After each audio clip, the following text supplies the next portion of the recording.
આપ શ્રીની આજ્ઞા હોય તો આજનો ક્વેશ્ચન સેશન આપણે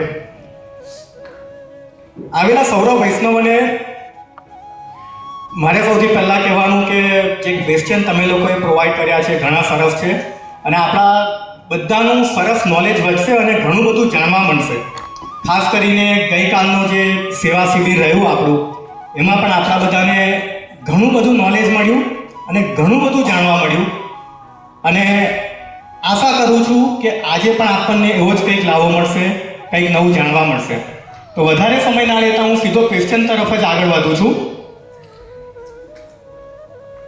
મારી પાસે પહેલો જે ક્વેશ્ચન આવ્યો છે એમાં જે શ્રી આપણને થોડું ગઈકાલે જ એમાં વણી લીધેલું અને પહેલો ક્વેશ્ચન છે કે શ્રી ઝારીજી પર લાલ વસ્ત્ર કેમ ઢાંકવામાં આવે છે? જે શ્રી જો થોડું તમે જે કાલે કીધેલું એમાં કે લાલ વસ્ત્ર યમુનાજી અને હા બરાબર છે, એટલે યમુનાજી અને એમનું યશોદા, હા બરાબર છે. એટલે જે શ્રી જો તમે થોડુંક એની ઉપર વધારે જ્ઞાન આપશો તો થોડું વધારે સારું રહેશે. લાલ વસ્ત્ર સૌભાગ્યનું ચિહ્ન આપણે માનીએ છીએ અને યમુનાજી સદા સૌભાગીન છે અને સદા સંયોગીન છે, સદા સંયોગીની છે. એટલે કે સૌભાગ્ય ઘણીવાર ઘણાનું અખંડ હોય પણ અખંડ સંયોગ ના હોય. તમે સદા એની સાથે ના હોય, સૌભાગ્યશાળી હોય પણ યમુનાજીમાં બંને વસ્તુ છે. અખંડ સૌભાગ્ય તો છે પણ અખંડ સંયોગ પણ છે. એટલે કે એક ક્ષણ પણ યમુનાજી ઠાકોરજીથી અલગ થતા નથી. એટલે ક્યાંય તમે કોઈ જગ્યાએ યમુનાજીના વિરહના પદ નહીં સાંભળો કે યમુનાજી વિરહ કરતે ગોપીજનો ગોપી ગીત ગાય છે, રાધાજી વિરહ કરે, પણ યમુનાજી કોઈ દિવસ ઠાકોરજીનો વિરહ કરતા હોય એવો ક્યાંય કોઈ ઉલ્લેખ નહીં મળે. કારણ કે અખંડ સંયોગ છે. આપણે તો સેવાના ક્રમમાં બી ત્યારે ઝારીજી સૈયાવતીમાં પધારે તો તુરંત ઠાકોરજી પધારી જાય. એટલે સતત અને સદાય સાનિધ્ય શ્રી યમુનાજીને છે અને એના ચિહ્ન રૂપે અખંડ આપણે ત્યાં સાડીનો ભાવ નેવરાનો કહીએ છીએ. એટલે કે 3 ભાવથી થાય. એક જેમ લપેટીને ઘૂમટો કર્યો હોય એવા ટાઈમથી લપેટીને કરતા હોય, એક પાટલી જેવું થાય અને કોઢણી જેવું, આમ 3 પ્રકારથી જારીનો નેવરો ધરતા હોય છે. ભાવાત્મક એનો ક્રમ છે. તો ઘણી ભાવનાનો પણ આપણે ત્યાં યમુનાજી સાથે જોડાયેલું છે. એટલે પુષ્ટિ માર્ગ જો આ બધું કેમ આ ભાવનું, આ યશોદાજીના ભાવનું, આ યમુનાજીના ભાવનું, આ લલિતાજીના ભાવની સામગ્રી, આ ચંદ્રાવલીજીના ભાવની, આવી જુદી જુદી ભાવની સામગ્રીનું મૂળ કારણ શું? વાત નીકળી છે તે પણ થોડી ચર્ચા કરીએ. પુષ્ટિ માર્ગમાં સમર્પણ દ્વારા કૃપા પ્રાપ્તિ કરીએ છીએ. એટલે કે તમે યમુનાજી રૂપ ઝારીજી ભર્યા અને એમને ઠાકોરજી પાસે પધરાવે તો તમારા ઉપર યમુનાજી પ્રસન્ન થયા કે તે મારો ભગવત સંયોગ કરાવ્યો. જા હું તને આશીર્વાદ આપું છું, જેવું સુખ મને મળ્યું એવું સુખ તને પણ મળ્યું. તો આ યમુનાજીના આશીર્વાદ, યમુનાજીનો પ્રભુ સંયોગ કરાવીને એ તમે માળાજી બનાવો તો એ વ્રજભક્તોનું સ્વરૂપ કહીએ છીએ. તો કે જ્યારે માલાજી બનાવી તમે ઠાકોરજીને ધરાવો છો ત્યારે વ્રજભક્તો તમારા ઉપર પ્રસન્ન થાય છે. ત્યારે તે મારો ભગવત સંયોગ કરાવ્યો, જ્યાં જેવું સુખ મને મળ્યું અમારા તને આશીર્વાદ છે કે તને પણ એ સુખ મળે. એટલે માળાજી ધરાવવાથી તમને વ્રજભક્તોના આશીર્વાદ મળે છે. એમ લલિતાજીના ભાવની, ચંદ્રાવલીજીના ભાવની, વિશાખાજીના ભાવની, સ્વામીજીના આ જુદી જુદી ભાવની સામગ્રી, વસ્ત્રના રંગ, શૃંગારના પ્રકાર, આ જુદા જુદા ચારે યુથના ભાવથી થાય. એટલે કે એ જ્યારે તમે પ્રભુને ધરાવો ત્યારે એ ગોપીજનના તમે આશીર્વાદ પ્રાપ્ત કરો છો. કારણ કે પુષ્ટિ ભક્તિમાં, કૃષ્ણ ભક્તિમાં સીધી કૃષ્ણ કૃપા થતી નથી. પહેલા પ્રભુના લીલા પરિકરની કૃપા થાય અને પછી ઠાકોરજી કૃપા કરે છે. એટલે સૌથી પહેલા આપણે વ્રજભક્તોના આશીર્વાદ પામીએ, પછી ઠાકોરજી આપણા પર કૃપા કરે. તો આ રીતે વિવિધ ભાવની સામગ્રી, વસ્ત્ર, શૃંગાર પ્રભુને અંગીકાર કરાવી તમે વ્રજભક્તોના આશીર્વાદ મેળવો છો. મૂળ એ ભાવના છે. કારણ કે આપણા પુષ્ટિ માર્ગને સમજવા માટે અહીંયા રીઝન્સ નથી, અહીંયા ઇમોશન્સ છે. બીજા મર્યાદામાં આરતીનું આ કારણ, માળાનું આ કારણ, પૂજાનું આ, દરેકમાં રીઝન ગોતીએ. અહીંયા રીઝન નથી. આ પ્રેમનો માર્ગ છે ને, એટલે અહીંયા ઇમોશન્સ છે, ભાવનાઓ છે. એટલે કે આ કરી તમે એ ઇમોશનને પ્રાપ્ત કરો છો, તમે એ ભાવનાને પ્રાપ્ત કરો છો કે યમુનાજીની સેવા કરી, મેં યમુનાજીનો ભાવ હૃદયમાં ધારણ કર્યો, મેં ચંદ્રાવલીજી રૂપ સેવા કરી, મેં ચંદ્રાવલીજીનો ભાવ હૃદયમાં ધારણ કર્યો. એટલે કૃષ્ણ ભક્તિમાં રીઝન ગોતવા ન જતા ઇમોશન મેળવવા જતો, કે આપણે ઇમોશન્સથી સભર થઈએ, ભાવનાથી સભર થઈએ તો આપણી સેવા ફલાત્મક અને રસાત્મક બને. આ કારણ આપણે ત્યાં છે. એટલે દરેકનો જુદો જુદો ભાવ છે. હોપ આ ક્વેશ્ચનનું નિરાકરણ આપણને નીકળી ગયું. બીજા આગળના ક્વેશ્ચન ઉપર થોડુંક હું બોલીશ કે કાલે આપણે સેવાના અલગ અલગ પ્રકાર જોયા અને પુસ્તાવેલા અને રમતા ઠાકોરજી અને ચિત્રાજી વિશે જાણ્યું, જેને લગતો એક ક્વેશ્ચન મારી પાસે આવ્યો છે. પુસ્તાવેલા ઠાકોરજી અને રમતા ઠાકોરજીને એક જ સ્થાન પર આજુબાજુમાં બિરાજમાન કરાવાય કે ના કરાવાય? એટલે આપણે ત્યાં વિધાન એ છે, પુષ્ટિ માર્ગની પરંપરા અને પ્રણાલિકા એ છે. સૌથી પહેલા તો કાલે જે મેં સેવાક્રમ સમજાવ્યો એ કમ્પ્લીટ થોડો સેવાક્રમનો હવેલીનો નથી ભાવ. બાકી ઘણા એમ કે અમારે તો અડધો કલાક જ અમને દિવસમાં મળે છે, તો અડધો કલાકમાં અષ્ટયામની ભાવના કરી. કલાક મળે તો કલાકમાં અષ્ટયામ એટલે આખો દિવસ સેવા કરો. એ તો જે કરી શકતા હોય ને ધન્ય છે, સૌભાગ્યશાળી છે. પણ આપણી પાસે જેટલો સમય હોય એટલા જ સમયમાં અષ્ટયામની ભાવના કરવાની. એટલે કાલે જે મેં વાત કરી આખા દિવસની સેવાનો નહોતું કહેતો, તમારે જે કલાકનો સમય છે એ કલાકમાં આવા લીલા સર્વા ક્રમાગતા ક્રમ પ્રમાણે ભાવના કરવી. અને સાવ ના જ કરી શકતા હો તો 3 ટાળી પાડી ઠાકોરજીને જગાવો, ગુંજામાળા ધરો, ચંદ્રિકા મસ્તક પર ધરો, મિશ્રી કટોરી સુકોમ્યો ભોગ ધરો, અને તમે જે પાઠ કરી શકતા હો યમનાષ્ટક, કૃષ્ણાશ્રય, સર્વોત્તમ, મધુરાષ્ટક, આટલા પાઠ કરી ઠાકોરજીને પોડાવી દો. આટલું પણ સેવા કરી શકાય. એટલે અને એક વસ્તુ વિશેષ રૂપે ધ્યાન રાખવી, સેવામાં ક્યારે પણ સરખામણી કરવી નહીં ને જોખવા નહીં, કે સખડીવાળા મોટા અને અનસખડીવાળા નાના અને દૂધઘરવાળા એનાથી નાના, મિશ્રીવાળા, આ તો બધા મિશ્રીવાળા. ઘણી વાર તો લોકો સખડી ધરતા હોય મિશ્રીવાળાને સાવ નાના ગણે. ક્યારે પણ લૌકિક બુદ્ધિ અલૌકિક કાર્યોમાં વાપરવી નહીં. મિશ્રી ધરે છે એ પણ મોટો જ છે, અનસખડી ધરે છે એ પણ મોટો જ છે. આ તો આપણું સમર્પણ છે, એનાથી ભગવાન નાના મોટા નથી થઈ જતા. એટલે ક્યારે પણ વધારે સેવા કરતા હોય એમણે ઓછી સેવા કરનારને નાનો નહીં ગણવો. એક માળા ફેરવે છે એ પણ મોટો છે, અને જેના મુખમાં એકવાર ભગવત નામ આવે એ પણ મોટો છે. એટલે ક્યારે પણ આ ભક્તિમાં અને ભગવાનના કાર્યમાં આ નાના મોટા, વધારે ઓછું, આવી લૌકિક બુદ્ધિ છે ને એમાં નહીં વાપરવી. મહાપ્રભુજી ના પાડે છે, મનુતે નૈવ લૌકિકમ. આપણા ઠાકોરજી લૌકિક નથી, લૌકિક સાંભળતા નથી, લૌકિક જાણતા નથી, લૌકિક વિચારતા નથી. એટલે આ જે લૌકિક બુદ્ધિ આપણે સંસારના લોકોમાં વાપરીએ ને, આ પેલાને ખોટું લાગી જશે, આમ થઈ જશે, આવું ઘણા લોકો ઠાકોરજીમાં એવું વિચારે, આવું નહીં કરું તો ભગવાનને ખોટું લાગે. અરે પ્રભુ બચાવનારા છે, પાડનારા નથી. પ્રભુ આપણા ઘરે આવે છે આપણા દોષોને ધોવા માટે, દોષોને ગણવા માટે નહીં. લોકો સેવા કરતા એટલે ડરે કે અમારાથી અપરાધ થઈ જાય તો, પાપ થઈ જાય તો. અરે પાપ ધોનારા એ છે, પાપ ગણનારા નથી. એટલે કલાક સેવા કરી આખા દિવસના અપરાધો આપણે ધોવાના છીએ, કરવાના નથી. પ્રભુએ તો વચન મહાપ્રભુજીને આપેલું છે કે આપના દ્વારા જે જીવ શરણાઈ આવશે એના દોષો સામે હું ક્યારેય નહીં જોઉં. એ આપણને આનંદ આપવા આવે છે, આપણને લાભ આપવા આવે છે. એટલે દોષોનો વિચાર કરી ભગવત સેવાના આનંદથી વંચિત નહીં રહેવું. એ જે લાભ આપણને મળ્યો છે આપણું સૌભાગ્ય છે. અને ક્યારેય કોઈ દોષ, બસ જે દોષ થાય મારો, બસ હું સ્વીકારી કરો તો ખરા છે. એટલે કઈ કોઈ ઠાકોરજી દોષ ગણવાના નથી. એટલે આજે ઊંધું વિચારીએ છે ને આપણે, ઘણી વાર તો પુષ્ટાવાની વાત કરીએ પણ કોઈ ગુજરી જાય તો શું કરવાનું, પહેલો શુદ્ધકનો વિચાર કરે. આવા સારા પ્રસંગે કોઈને ગુજરી જવાનો કેમ વિચાર કરે? જેને ત્યાં બિરાજે છે કોઈને વાંધો નથી આવ્યો તો ઠાકોરજીને તમારી જોડે કોઈ વિશેષ દુશ્મની નથી કે આને તો હેરાન કરવો જ છે એવું ઠાકોરજી વિચારી ના હોય તો બધાનું સચવાઈ જાય, ક્યાંય કોઈને વાંધો. અને હવે નહીં કરી તો ક્યારે કરીશું? અને એટલા માટે પુષ્ટાવીને ઠાકોરજી પધરાવા. તમે કરતા જ હો છો, એમાં કંઈ નવું નથી કરવાનું. પુષ્ટાવીને જે કરો છો એ જ કરવાનું હોય છે, પણ પુષ્ટાવીને પધરાવા એટલે એમાં વલ્લભના હૃદયમાં વિરાજતા પ્રભુનો આવિર્ભાવ કરો.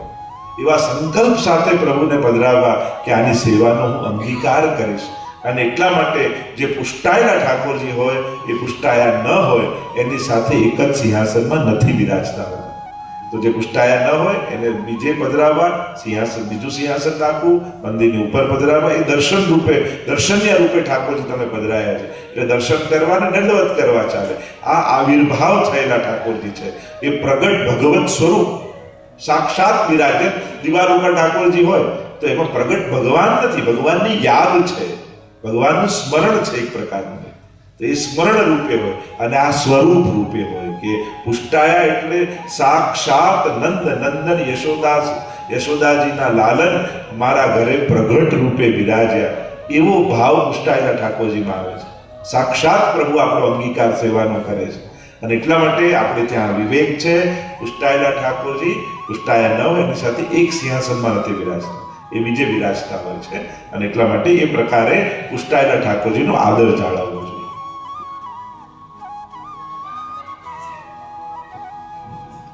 ગઈકાલના સેવા શિબિરમાં સામગ્રીનું પણ આપણે સરસ સાંભળ્યું. એને લગતો એક ક્વેશ્ચન મારી પાસે આવ્યો છે. ક્વેશ્ચન ઇંગ્લિશમાં આવ્યો છે, તો હું ઇંગ્લિશમાં જ બોલીશ. Can we make samagri as a sugar free, or we have to make samagri with an authentic way only? The samagri sugar free બની શકે છે કે પછી એમાં સાકર કે મીઠાશ નાખીએ તો જ સામગ્રી કહેવાય, કે પછી એને કોઈ અલગ રીત છે? નહીં, બંને વસ્તુ છે. જો આપણે સંસારમાં રહીએ છીએ, આપણા દેહધર્મ પણ લાગેલા છે, આપણી અવસ્થા પણ લાગેલી છે અને પ્રભુના સુખનો પણ વિચાર છે.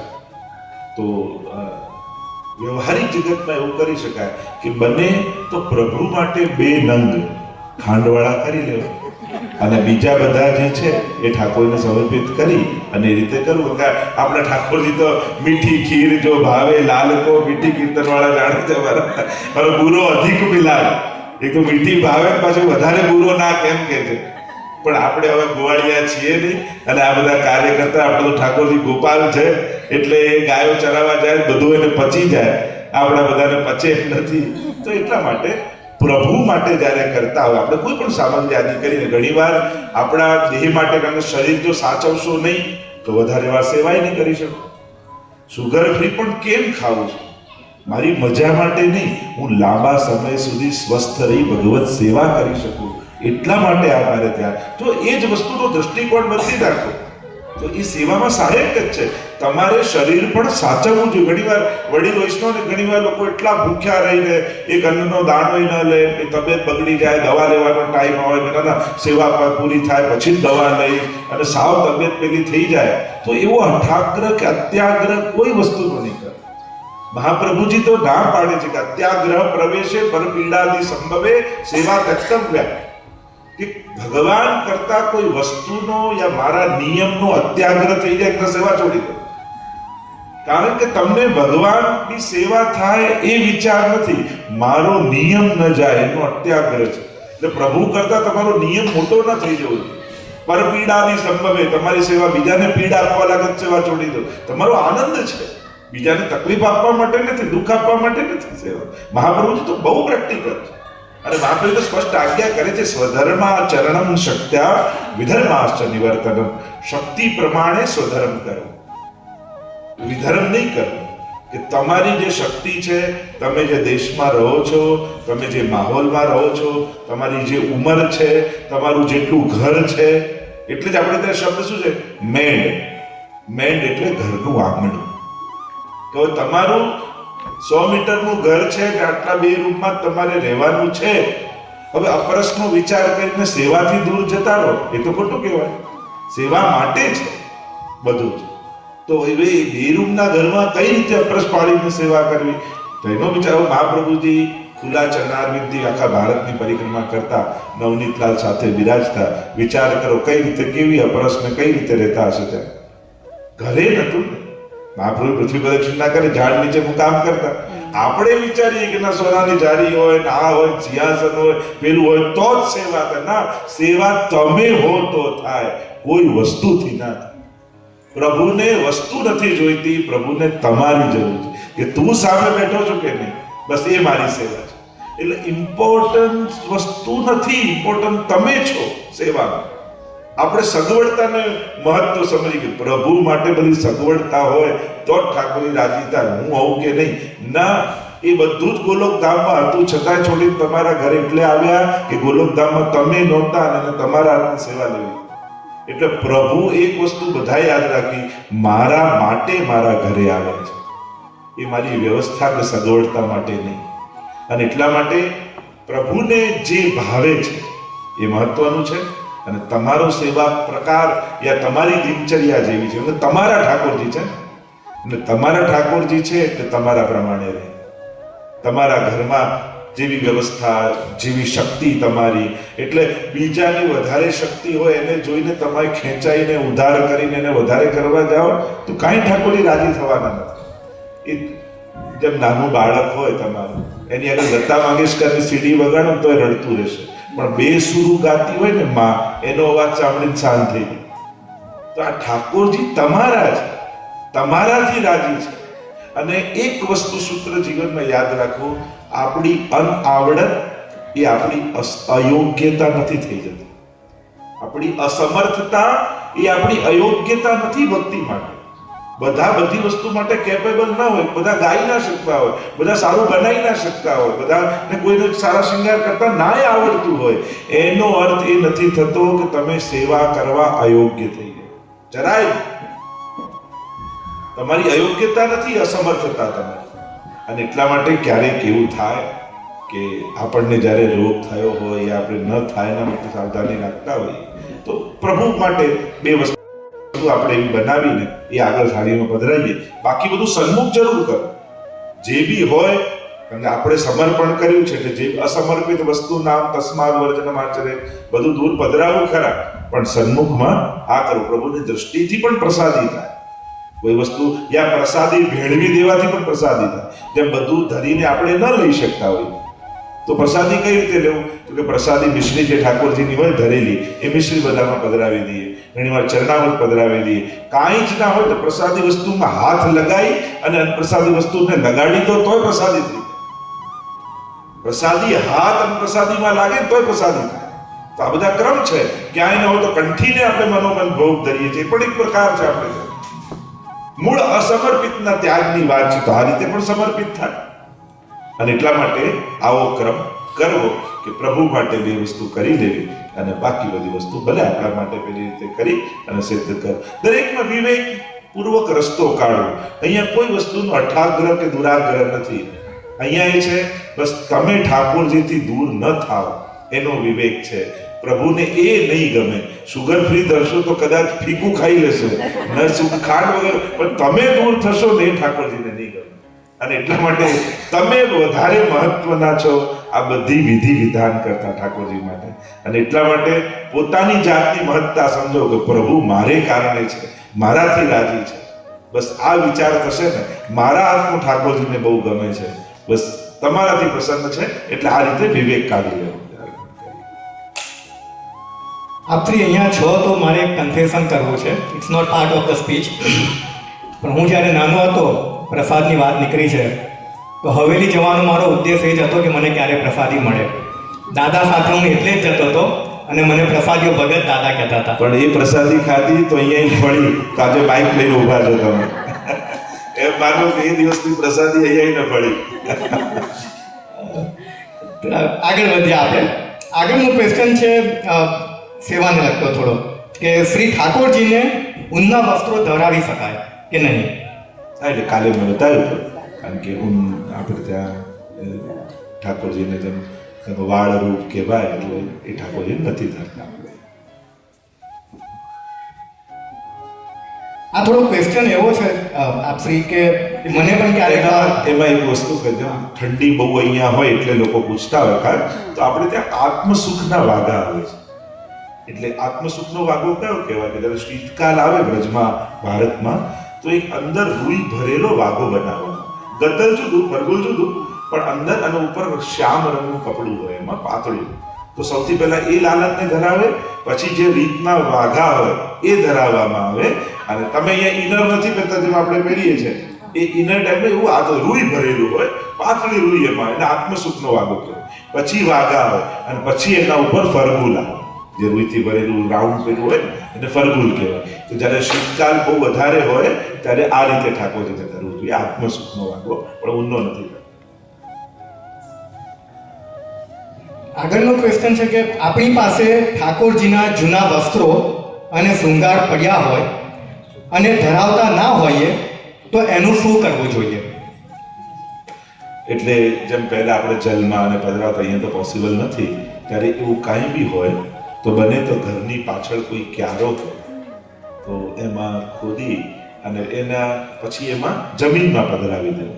કારણ કે જો આપણે કંઈ ઉપયોગ ના કરી શકતા હોય તો આ રીતે એનો વિનિયોગ. ઘણી વાર ઠાકોરજીના ચિત્રજી આવે, ઘણી બધી એવી વસ્તુ હોય કે એને પછી શું કરવું આપણે, કારણ ડસ્ટબિનમાં અને ગમે ત્યાં પધરાઈ એવી બરાબર નહીં.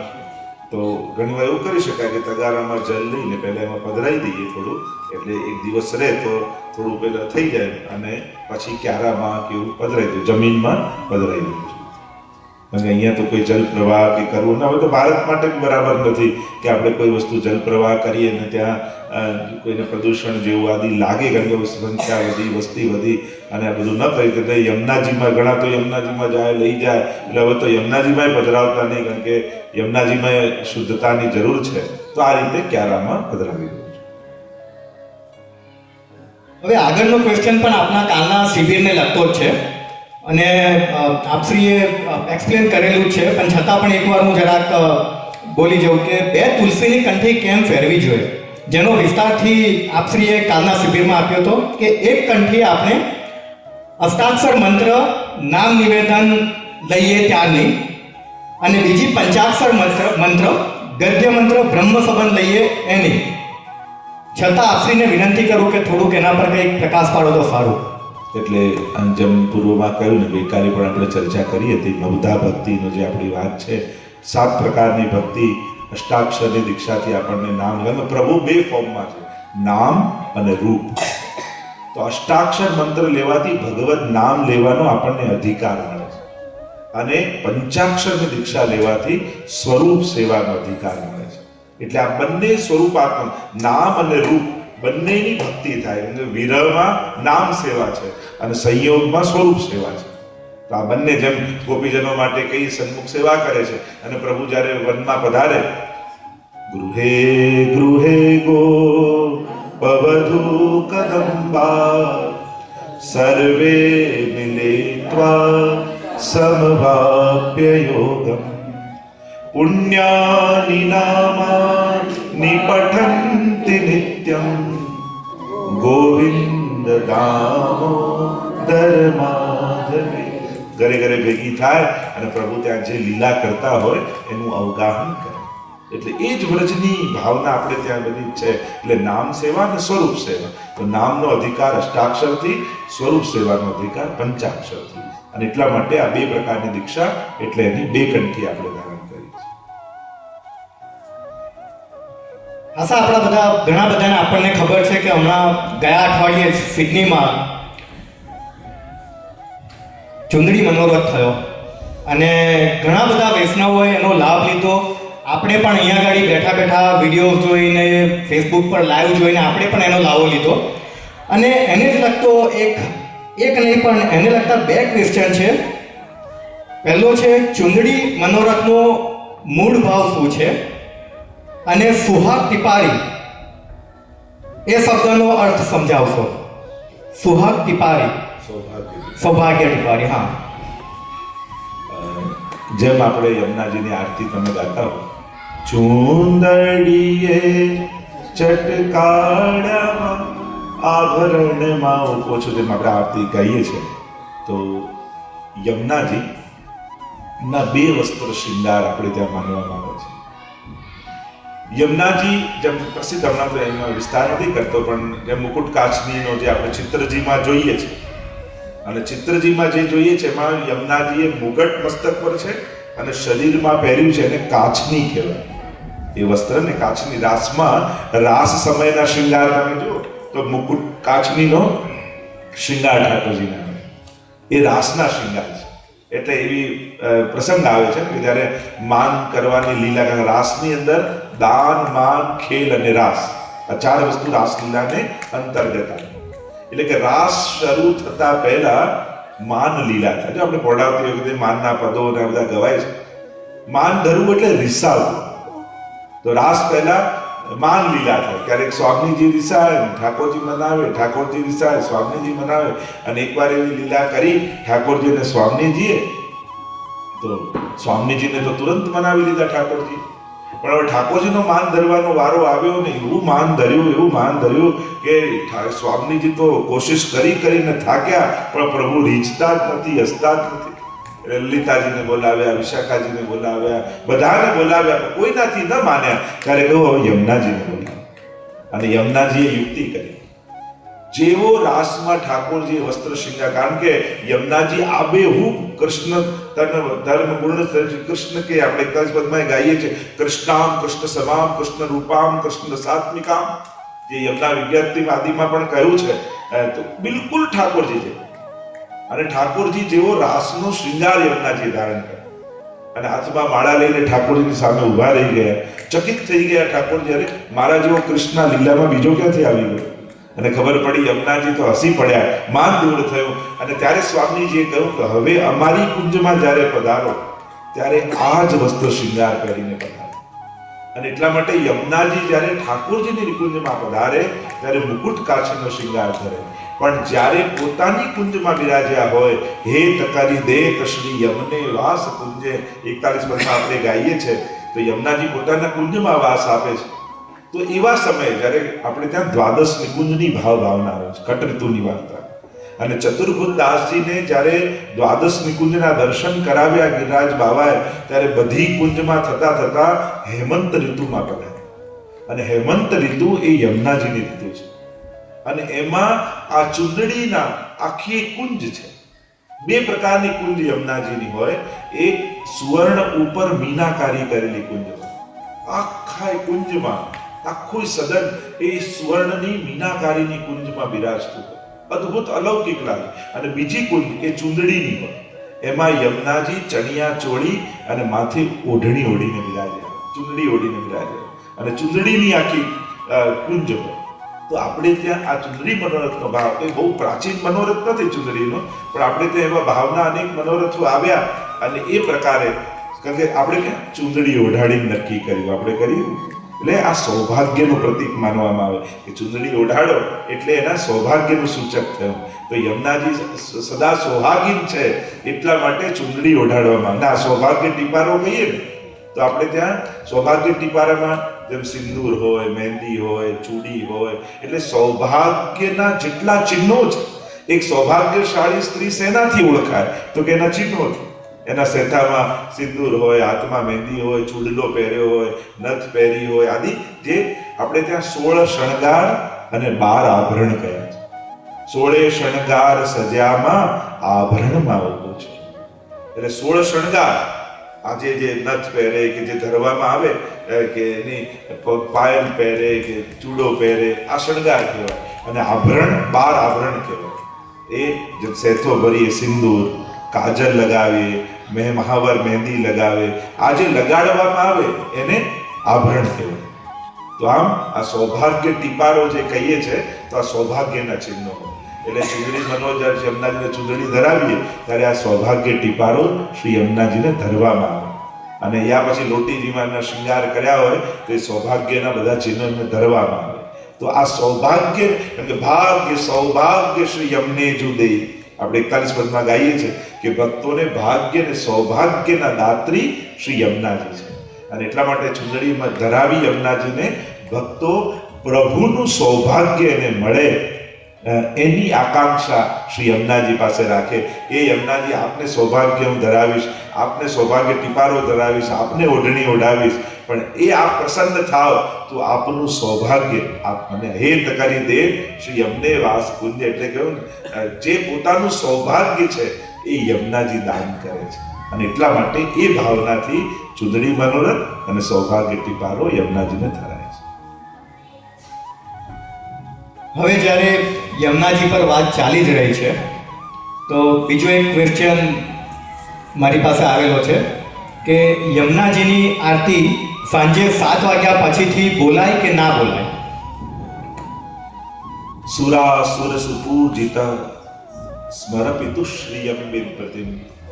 એટલે તમે યમનાષ્ટકમાં એ જુઓ, તવાષ્ટક મિદમ મુદા પઠતિ સુર સદા, એટલે સદાય જાપ કરે.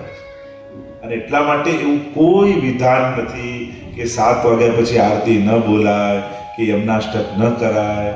આપણે ત્યાં તો સદા કરવું છે. અખંડ છોડવું હોય ને તો પૂછવું, કરવામાં પૂછવાની જરૂર જ નથી. મહાપ્રભુજી કે વદન વિરેવ સતતમ સ્થે વિત્તિ બેમતી. મહાપ્રભુજીનું વચન યાદ કરો. એક ચૈતન્ય મહાપ્રભુજી મળ્યા તો ચૈતન્ય મહાપ્રભુએ કહ્યું કે એકવાર ગાયના સિંગ ઉપર રાઈનો દાણો રે એટલી વાર પર પ્રભુને યાદ કરે તો એના પર કૃપા થાય. મહાપ્રભુજી બિલકુલ સાચી વાત. પણ ગાયના સિંગડા પર રાઈનો દાણો રે એટલી વાર પણ પ્રભુનું નામ ભૂલે ને તો કલયુગ પ્રવેશી જાય. એટલે મહાપ્રભુજી તો છોડવાની ના પાડે. વદત વિરેવ સતતમ, સતત જપતા રહો.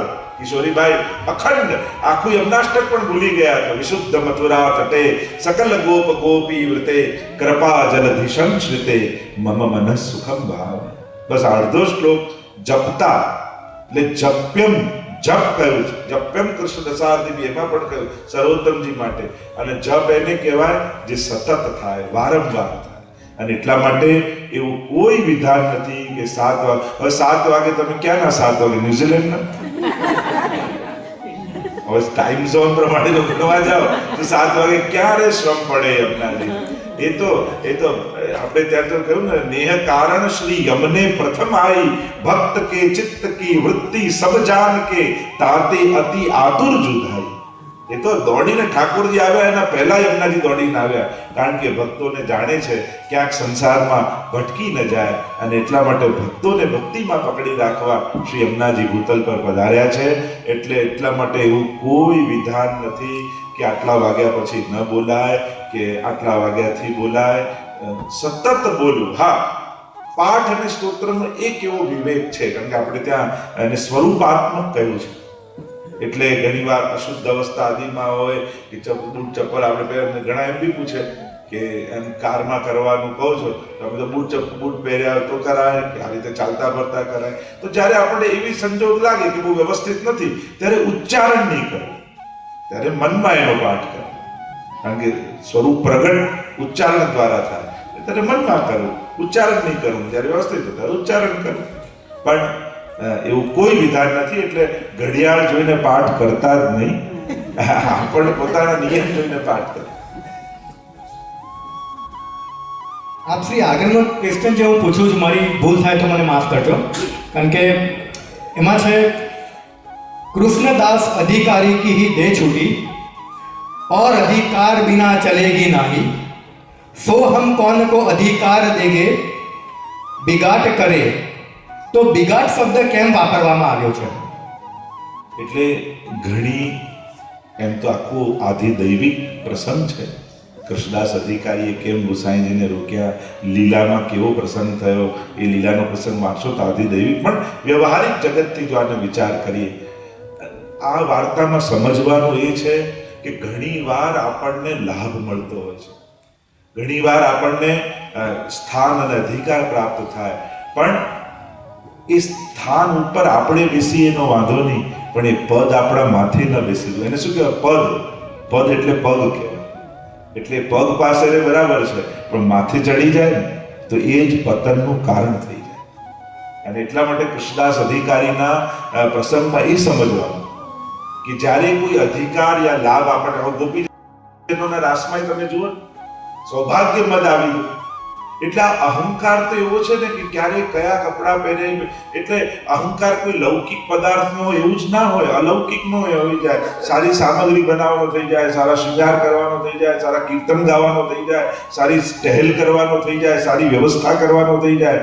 એટલે જાગ્રત એ રહેવું કે સેવા કરતા કરતા મને અધિકારનો અહંકાર ના આવી જાય, નહીં તો મારો બગાડ થઈ જશે. આ સેવા એ મારું સમાજ ઉપર કે ઠાકોરજી પર ઉપકાર નથી, પણ ઠાકોરજીનો મારા પર ઉપકાર છે કે મને એના માટે આપે પસંદ કરે. અને એટલા માટે સેવક વૃત્તિ, ભલે ગમે તે પદ ઉપર આપણે બેઠા હોય, પણ સેવક વૃત્તિ ન જોવું. ઠાકોરજીનો દાસ છું, અને જ્યારે કોઈ પદ સેવા કરવાની તક મળે ત્યારે હું દાસાનું દાસ છું એવો વિચાર કરવાનો. આ વૈષ્ણવનો દાસ છું, એમની સેવા કરવાનો મને લાભ મહાપ્રભુજી આપ્યો છે સતત. એટલે સેવા એ મારો કોઈના પર ઉપકાર નથી, પણ ઠાકોરજીનો મારા પર ઉપકાર છે કે આટલા લોકોમાંથી ઠાકોરજી મને પસંદ કરે. કારણ કે આંખ ભગવાન બધાને આપે છે, દરેક આંખને દર્શન નથી મળતા હોતા. જીભ બધાને મળે છે, દરેક જીભને ભગવાન નામ નથી મળતું. કાન બધાને ભગવાન આપે છે, પણ દરેક કાનને કથા નથી મળતી. આ તો પ્રભુની કૃપા હોય. એમ માનવ દેહ મળ્યો હોય, કોઈ સેવા કરવાનો અવસર મળ્યો, તો બધાને તક થોડી મળે છે. તો ઠાકોરજીએ મને તક આપી, એના માટે નિત્ય ઠાકોરજીનો આભાર માનવો કે પ્રભુએ મને અવસર આપ્યો છે.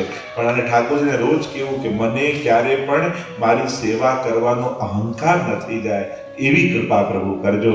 તો આ સાર કૃષ્ણદાસ અધિકારીની વાર્તામાં છે. ગુસાઈજી વિચાર કરે કે જીવ સાધારણ છે, એને મદ આવી જાય તો એમ થાય કે હવે કોને હું પદ ઉપર રાખું કે એને અહંકાર ના આવી, એનો બગાડ નથી. કારણ કે આપણે સાધારણ જીવ છીએ, એટલે તુરંત વ્યક્તિને, એટલે આપણા કોઈ વખાણ કરે ને તો એ વખાણ રૂપે નહીં લેવા, અપેક્ષા રૂપે લેવા. કે જો સમાજ મારી પાસે આ અપેક્ષા રાખે છે, વખાણ કરનારો મહાન છે, કારણ કે એની અંદર ગુણ જોવાની વૃત્તિ છે, એટલે મારા ગુણ દર્શન કરી મારી પ્રશંસા કરે છે. જો એની અંદર ગુણ જોવાની વૃત્તિ ન હોત તો મારે એક ગુણ દેખાય. એટલે વખાણ કરનારનો આભાર માનવો જોઈએ કે એ કેવો સારો છે, એમાં કેવા ગુણ દર્શન છે, મારા અંદર આટલા દોષો ભરેલા છે, છતાં એને મારો ગુણ જો. પણ ફૂલાઈ નહીં જો કે જો મારા કે વખાણ થાય છે.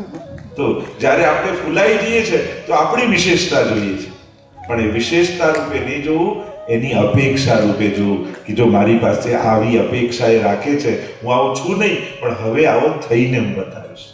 આ વૈષ્ણવ નથી બોલ્યો, આના હૃદયમાં બિરાજીને મહાપ્રભુજી બોલ્યા છે કે તું આવો થા. એટલે મારી પ્રશંસા થાય એ મારી વિશેષતા નથી, એ સમાજની ને મહાપ્રભુજીની મારા પ્રત્યે અપેક્ષા છે. તો એ અપેક્ષા રૂપે જ્યારે વિચાર કરીએ તો ઉત્તમ થઈ શકાય. તો જ્યારે કોઈ પ્રશંસા આપણી કરે તો એને પગે લાગજો કે તારી અંદર કેવી ઉત્તમ દ્રષ્ટિ છે કે તું મારી અંદર પણ ગુણ જોઈ શકે છે. બાકી તો હું તો દોષોથી ભરેલો છું. છિન્ન છિન્ન મેં અપરાધ પરત હૈ. સ્વયં કૃષ્ણદાસ અધિકારીની વાર્તામાં જોયું તો આપણા ગુસાઈજી કેવા, એમણે રોક્યા કોઈ ગુસાઈજી કે જો કૃષ્ણદાસ બહાર નહીં આવે તો હું અન્ન જળ ગ્રહણ નહીં કરું. આ તો મહાપ્રભુજીના સેવક છે. જો કૃષ્ણદાસ અધિકારી સાધારણ હોત તો ગુસાઈજી આમ ન કહે. પણ આ તો આપણને પ્રેરણા આપવા માટેની બધી લીલાઓ છે, અને એનાથી પ્રેરણા એ લેવાની કે ગમે તેટલો લાભ મળે જીવનમાં, ગમે તેટલા સત્કર્મો આપણાથી થાય, પણ ઠાકોરજીએ મને પ્રેરિત કર્યો, પ્રભુએ મારી પાસે કરાવ્યું એમ કહી અને પ્રભુનો આભાર માનો. આ શીખવાનો વાર્તા. આગળનો ક્વેશ્ચન બોલતા મને થોડો ખચકાટ થતો હતો, અને ક્વેશ્ચન આવ્યો તો મેં જ્યારે જોયું તો મને થયું કે હું આ કેવી રીતે એક્સપ્લેન કરીશ, પણ આપશ્રી આજ્ઞા આપો તો. આપશ્રી એસ્ટ્રોલોજી વિશે જાણો છો? પુષ્ટિ માર્ગમાં એસ્ટ્રોલોજી વિશે શું આવે? હા, એટલે એમાં કંઈ ખચકાટની જરૂરત નથી. વેદના 6 અંગ છે, વેદાંગ જેને કહેવાય. 6 અંગથી વેદ બને છે. એમાં શિક્ષા, કલ્પ, વ્યાકરણ, નિરુક્ત, છંદ અને જ્યોતિષ. આ 6 અંગ વેદાંગ કહેવાય. એટલે એનો કોઈ વિરોધ કરે તો હિન્દુ જ ના કહેવાય. આપણે શું જ્યોતિષ એટલે શું થઈ ગયું છે આપણને કે લે હાથ જોઈને જે એમ કે તારું આ કામ થઈ જશે એને જ્યોતિષ માનીએ છીએ. એ જ્યોતિષનો એક અંગ ફલાદેશ છે કે ગ્રહ જોઈને ભવિષ્ય જુઓ. એ આખું જ્યોતિષ ના કહેવાય. અત્યારે જ્યોતિષ એટલે આપણે જે એડ આપે તે ફળાદેશ જોઈએ એને જ્યોતિષ માનીએ. એમાં મુહૂર્ત શાસ્ત્ર આવે, ઘણું બધું એમાં આવે. આજે પણ હવેલીમાં જન્માષ્ટમી હોય ત્યારે દરેક હવેલીમાં ઠાકોરજીની કુંડલીનું વાંચન થાય. આજે પણ ચૈત્રનો એકમ આવે, સંવત્સર શરૂ થાય ત્યારે ટિપ્પણી વંચાય. આજે પણ આ બધું ગ્રહણ છે, ક્ષય તિથિ છે, વૃદ્ધિ તિથિ, આ બધું આ જ્યોતિષ જ છે. આ બધું જ્યોતિષ જ કહેવાય. એનાથી તો તિથિ પ્રમાણે સેવા કરીએ છીએ કે એકમ આવી, બીજ આવી, ત્રીજ આવી, આનો ક્ષય આવ્યો, ગ્રહણ આવ્યું તો આ દાન કરો. આ બધું જ્યોતિષ છે. જ્યોતિષ વિશેની આપણી ધારણા ખોટી છે કે આપણે જે જ્યોતિષ માનીએ છીએ ને કે કોઈ આમ જોઈને કે બસ આ તને આ નડે છે એટલે આ કરી નાખે એટલે આ થઈ જશે, એ પણ એનું એક અંગ છે. ઘણી વાર શું થયું કે જોનારા ખોટા લોકો આવ્યા ને તો લોકોએ શાસ્ત્રોને બદનામ કર્યું. શાસ્ત્ર તો વેદાંત છે, વેદનું અંગ છે. ઉલટાનું આપણે કૃષ્ણ જન્મની કથા કહીએ તો અથઃ સર્વ ગુણોપેત કાલમ પરમ શોભનમ, કે ઉત્તમ કાળ આવ્યો, ગ્રહ નક્ષત્રો એના સ્થાને ગોઠવાયા, આ બધું બોલીએ છીએ. એટલે જ્યોતિષ ક્યાંય કોઈ ખોટું નથી. એ તો આપણું ખરેખર હિન્દુ ધર્મનું ગૌરવ લઈ શકાય એવું સ્થાન છે કે હવે દૂરબીનો ગોતાયા, હવે આ બધું ગોતાયું, તો હજારો વર્ષ પહેલા આપણી પાસે વિજ્ઞાન હતું કે ક્યારે ગ્રહણ થશે, ક્યારે અમાસ આવશે, ક્યારે પૂનમ આવશે. એ બધું આજે પણ આટલા વર્ષો 10 વર્ષ પછી ક્યારે ગ્રહણ આવશે આજે આપણા જ્યોતિષો ગણીને કહી શકે. આખું ખગોળ વિજ્ઞાન કેટલું પ્રભાવશાળી આપણી પાસે. પૃથ્વી ગોળ છે, હમણાં 200 વર્ષ પહેલા વૈજ્ઞાનિકોએ ગોતવી, પણ આપણે 1000 વર્ષ પહેલા કહીએ છીએ ભૂગોળ. પૃથ્વી ગોળ છે. તો આપણે તો હજારો વર્ષ પહેલા 7 દ્વીપો, 7 ખંડ, આ બધું હવે લોકો ગોતે છે. બાકી આપણે તો ભાગવતજીમાં વર્ણિત છે બધું. ભાગવતજીના 5મ સ્કંદમાં આખું જ્યોતિષ શાસ્ત્રનું વર્ણન. એટલે જ્યોતિષ શાસ્ત્ર તો બહુ ગહન છે.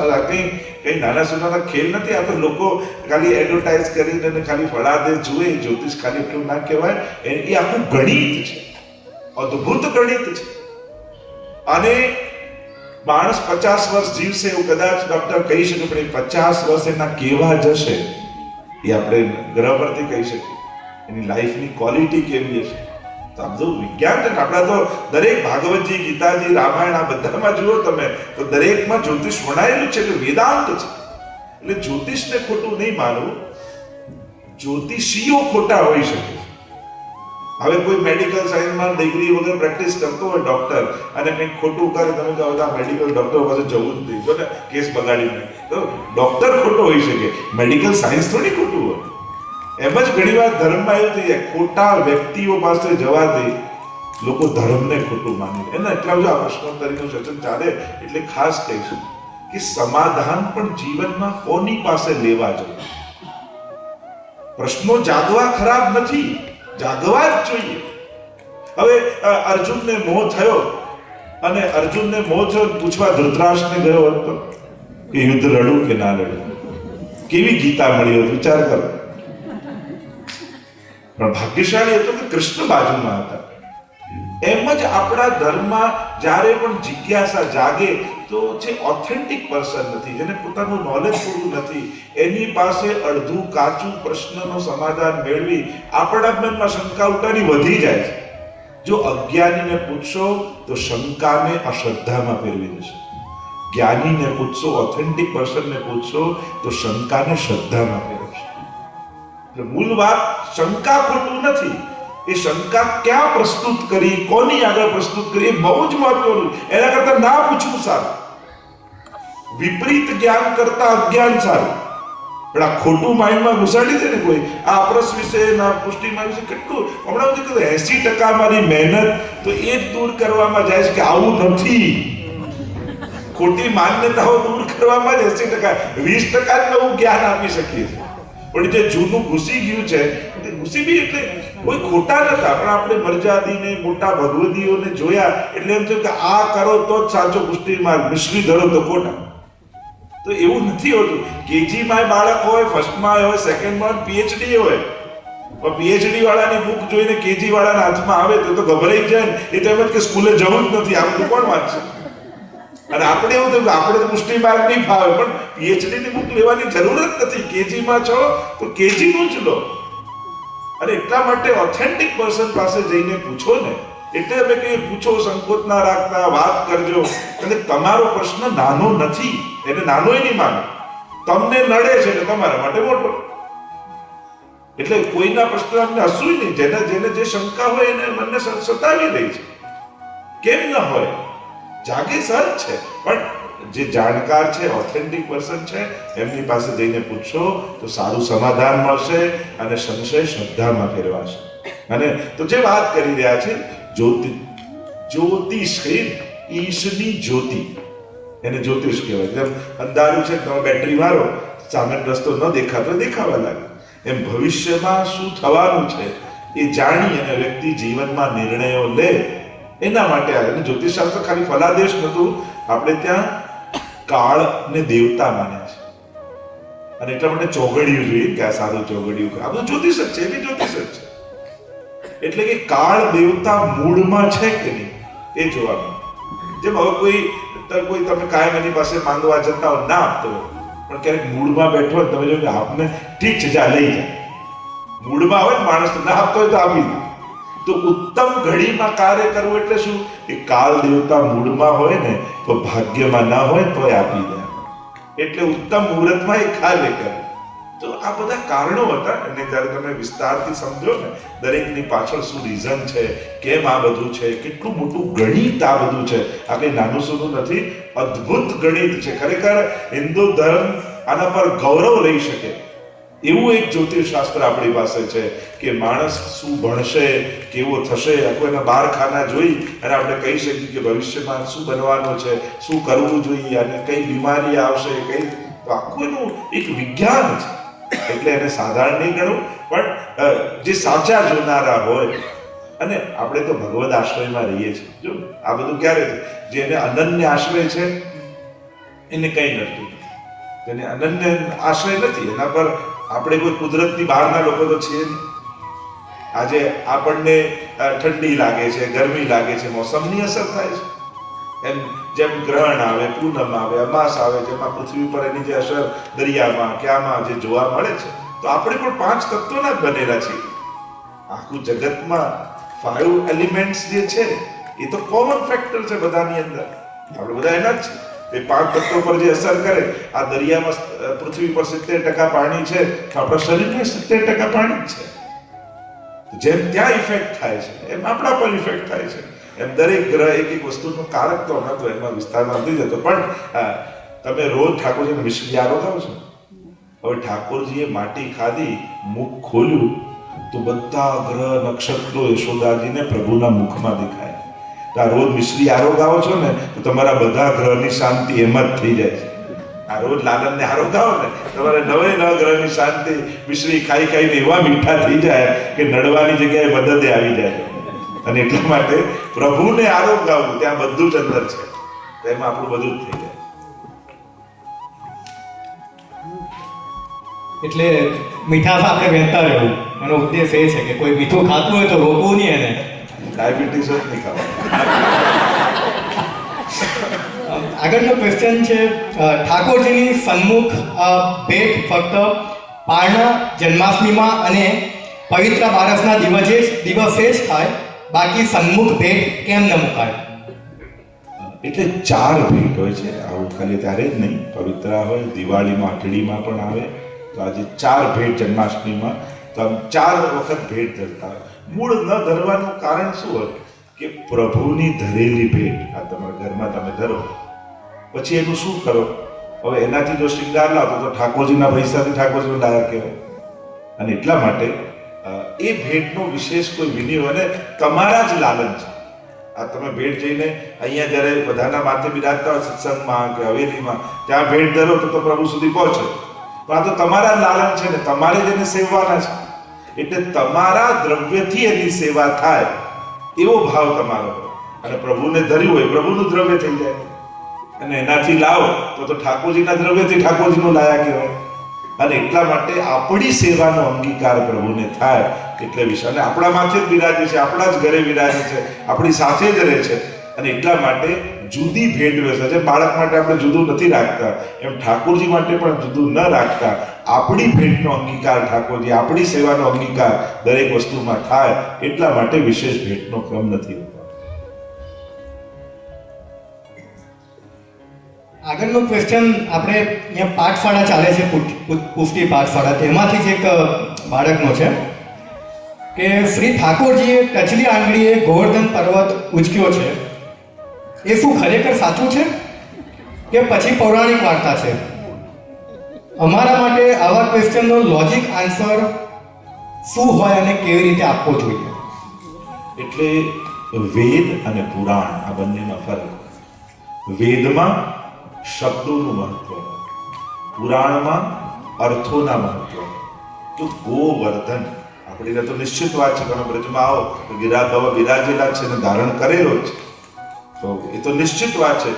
જો કૃષ્ણને ભગવાન રૂપે સ્વીકારતા હો તો ભગવાન માટે કોઈ વસ્તુ ઇમ્પોસિબલ નથી. પણ તમે એક મનુષ્ય તરીકે જુઓ છો તો પછી આધ્યાત્મિક અર્થ ઘટન એના ગોવર્ધન લીલા. ગો એટલે ઇન્દ્રિયો, ગો એટલે જ્ઞાન, ગો એટલે ભક્તિ. એટલે કે ઘણીવાર આપણા જીવનમાં આવતા સંકટો રૂપી પર્વતો ઠાકોરજી ઉંચકી લેતા હોય છે.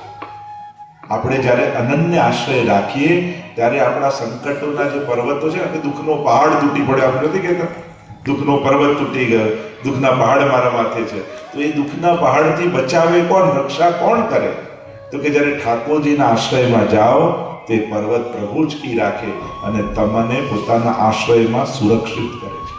જો અર્થઘટન કરો તો એનો આધ્યાત્મિક અર્થ સાર કાઢો તો એવા ઘણા બધા સાર, હમણાં તેનો વિસ્તાર નથી કરતો, તાકી ગોવર્ધન લીલા ઘણી ચર્ચા થાય, પણ આપણે ત્યાં આ બધી જ લીલાઓ થયેલી છે અને એના સુબુત જોઈતા હોય તો વ્રજમાં જાઓ તો તમને આ બધું જ પ્રગટ તમારી આંખોથી જોવા મળે. એટલે ભગવાન માટે ગિરિરાજી ધારણ કરવા એ આપણા માટે મોટી વાત હોઈ શકે, એના માટે કંઈ મોટું નથી.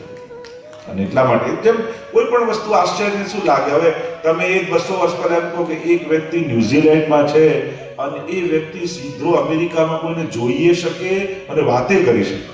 તમે આવું કંઈ થતું હશે? શું અંધશ્રદ્ધાની પુરાણની વાતો કરો છો? આજે કરીએ જ છે, આજે મોબાઈલના માધ્યમથી આપણે કરીએ જ છે. વિમાનનો કોઈ ધર્મ ગ્રંથોમાં ઉલ્લેખ નતો, ખાલી હિન્દુ ધર્મોમાં કે આ રીતે વિમાનમાં ઉડીને જવાય એવું ખાલી હિન્દુ પેલામાં ઉલ્લેખ છે. તો બધા પેલા જૂનું જ માનતા, આજે આપણે બધા જ કરીએ જ. એટલે ઘણીવાર ઘણા સમય બાદ આપણે જેને અઘટિત માનતા હોઈએ એ ઘટના ઘટી ન શકે છે. સમર્થ વ્યક્તિ જે જૂના લોકો, આપણે હવે ડાયનાસોરની વાત કરીએ તો કેવું કેવું હતું, સાથે કલ્પના છે, આ છે, તો હવે અવશેષો મળ્યા તો આપણે માની કે આટલું મોટું પ્રાણી હોય. એવી દુનિયામાં ઘણી અજાયબીઓ છે કે માણસે સર્જેલી છે. તમે 7000માં જુઓ તો એમને છે કે તમને ઘણી વસ્તુ ઇમ્પોસિબલ બી લાગતી. હમણાં હું બાળકોને બપોરે જ વાત કરતો હતો, બંને નાના બાળકો હતા, અમે આફ્રિકા જઈએ છીએ તો ત્યાં નેહરુ પાસે મચાકોસ નામની જગ્યા છે, ત્યાં ઓપોઝિટ ગ્રેવિટી છે. આમ ઢાળ છે, તમે પાણી નાખો તો નીચે આવું જોઈએ તો ઉપર જાય, તમે કાર બંધ કરી દો તો કાર ઉપર જાય, ઢાળની ઉપર નહીં જાય. તો બોલ બી નાખો ને તો નીચે જાઓ એ જગ્યા ઉપર જાય, તો પાણી રેડો તો ઉપર જાય. તમે માની ના શકો. દુનિયામાં એવી ઘણી વસ્તુ છે કે જ્યારે તમે ફીલ કરો છો, અનુભવો છો, ત્યારે સંભવ થઈ શકે છે. એટલે કોઈ પણ વસ્તુને એકદમથી નકારી નહીં દેવી જ્યાં સુધી તમે એના પર રિસર્ચ ન કરો. એકદમથી હાય નહીં પાડવી ને એકદમથી નાય નહીં પાડવી. આપણને કોઈ વસ્તુ સમજમાં નથી આવતી એનો અર્થ એ ખોટી થઈ જાય છે એવું નહીં માનો, એમાં ઊંડા ઉતરો. એને તમે જાઓ, તમે વ્રજમાં ગયા, તમે જોયું, તમે ભાગવતજીનું અધ્યયન કર્યું, તમે કૃષ્ણ તત્વને સમજ્યા. જ્યારે એ સમજો કોઈ મહાપુરુષ પાસેથી ત્યારે તમને બધું સંભવ થતું લાગે. અને એટલા માટે કોઈ વસ્તુ ના સમજાય તો એ વસ્તુને ખોટી ન કરાય, આપણી સમજને મોટી કરાય. કોઈ ગ્રંથમાં આપણને શંકા છે, આ બધા ગ્રંથો ખોટા, એમને મૂકી ન દેવાય, પણ આ ગ્રંથો હું કેમ સમજું, પોતાની બુદ્ધિને ડેવલપ કરાય કે જેથી આ વાત મને સમજમાં આવે. તો એ રીતે રિસર્ચ કરવું જોઈએ, એને પોઝિટિવલી જોવું જોઈએ. તો ભગવાને ઉચક્યો બી છે ગિરિરાજજી, અને તમે એના ફિલોસોફિકલ અર્થો કરો તો એના પણ અર્થ થઈ શકે. આગળનો ક્વેશ્ચન, અમારા ઘરમાં શિવજીની સ્થાપના મંદિરમાં હતી, કારણ અમે શિવપંથી છીએ. પછી બીજી વહુ પુષ્ટિ માર્ગી હોવાથી લાલાની સેવા પણ આવી. હવે મંદિરમાં શિવજી અને ઠાકોરજી બંને સાથે બિરાજે છે. આ સંજોગોમાં શું તકેદારી જરૂરી છે? આસ્થા બંનેની સરખી, પણ કોઈ પણ ભૂલ ના થાય એનું શું ધ્યાન રાખવું જોઈએ? એટલે સૌથી પહેલા તો એકબીજાની શ્રદ્ધાનો આદર કરતા શીખવાનું. આપણે ઠાકોરજીને માનીએ એટલે બીજા ખોટા નથી થઈ જતા. એટલે સૌથી પહેલા દરેકની શ્રદ્ધાને આદર કરતા શીખવું. કોઈનું પણ અપમાન ન થાય એ સાવધાન રહે. શિવજીની શિવજીની રીતે પૂજા થાય, ઠાકોરજીની ઠાકોરજીની રીતે સેવા થાય. હવે તમે ઠાકોરજીને પલ્લામાં પધરાવો ને મહાદેવજી રહી જાય, શિવજીને એ ગભરાઈ જશે કે હું અજન્મા ને અમર છું, મારા પલ્લા ક્યાંથી કરે. એટલે જેની શાસ્ત્રોમાં જે રીતે વિધાન બતાવ્યા હોય એ રીતે આપણે શું વિચાર ફલાણાને કરી તો આપણે ખોટું ના લાગે, તો આવું ખોટું કઈ નથી લાગતું. જેનું જે રીતે આરાધના આપણે શું આપણે માણસોની જેમ વિચારવા લાગી કે આમને હું ભોગ ધરું, હિંડોળા કરું તો મહાદેવજી બાજુમાં જો એમને કેવું ખોટું લાગે. એમને કંઈ ખોટું ના, એમને જે રીતે જલધારી હોય, ચડતું હોય જલ, એમને એ રીતે જ થાય. ઠાકોરજીની સેવા જે રીતે થતી હોય એ રીતે જ થાય. પણ મૂળ વાત છે એકબીજાની શ્રદ્ધાને રિસ્પેક્ટ કરવી. જેની જ્યાં શ્રદ્ધા છે, જેને જ્યાં ઇષ્ટ છે એને આદર. આવું વાર્તા સાહિત્યમાં આપણે ઉલ્લેખ આવે છે. ઘણા બધા એવા વાર્તા, એક રામજીને માનતા, એક ઠાકોરજીને માનતા, તો બંને ઝઘડતા તો ઠાકોરજી પ્રગટ થઈને સમાધાન કરાવતા કે અમે એની સાથે જ છીએ, તું તમે ક્લેશ ન કરો. તો પ્રભુના નામે કે શ્રદ્ધાના નામે ક્લેશ કે ઝઘડો ન થવો જોઈએ. એકબીજાની શ્રદ્ધાને આદર રાખી, એકબીજાનો વિવેક કરી, એકબીજાનું મન સાચવી અને એકબીજાને સહાયક થઈ શકાય એમની આરાધનામાં એ રીતે ઘરમાં રહેવું.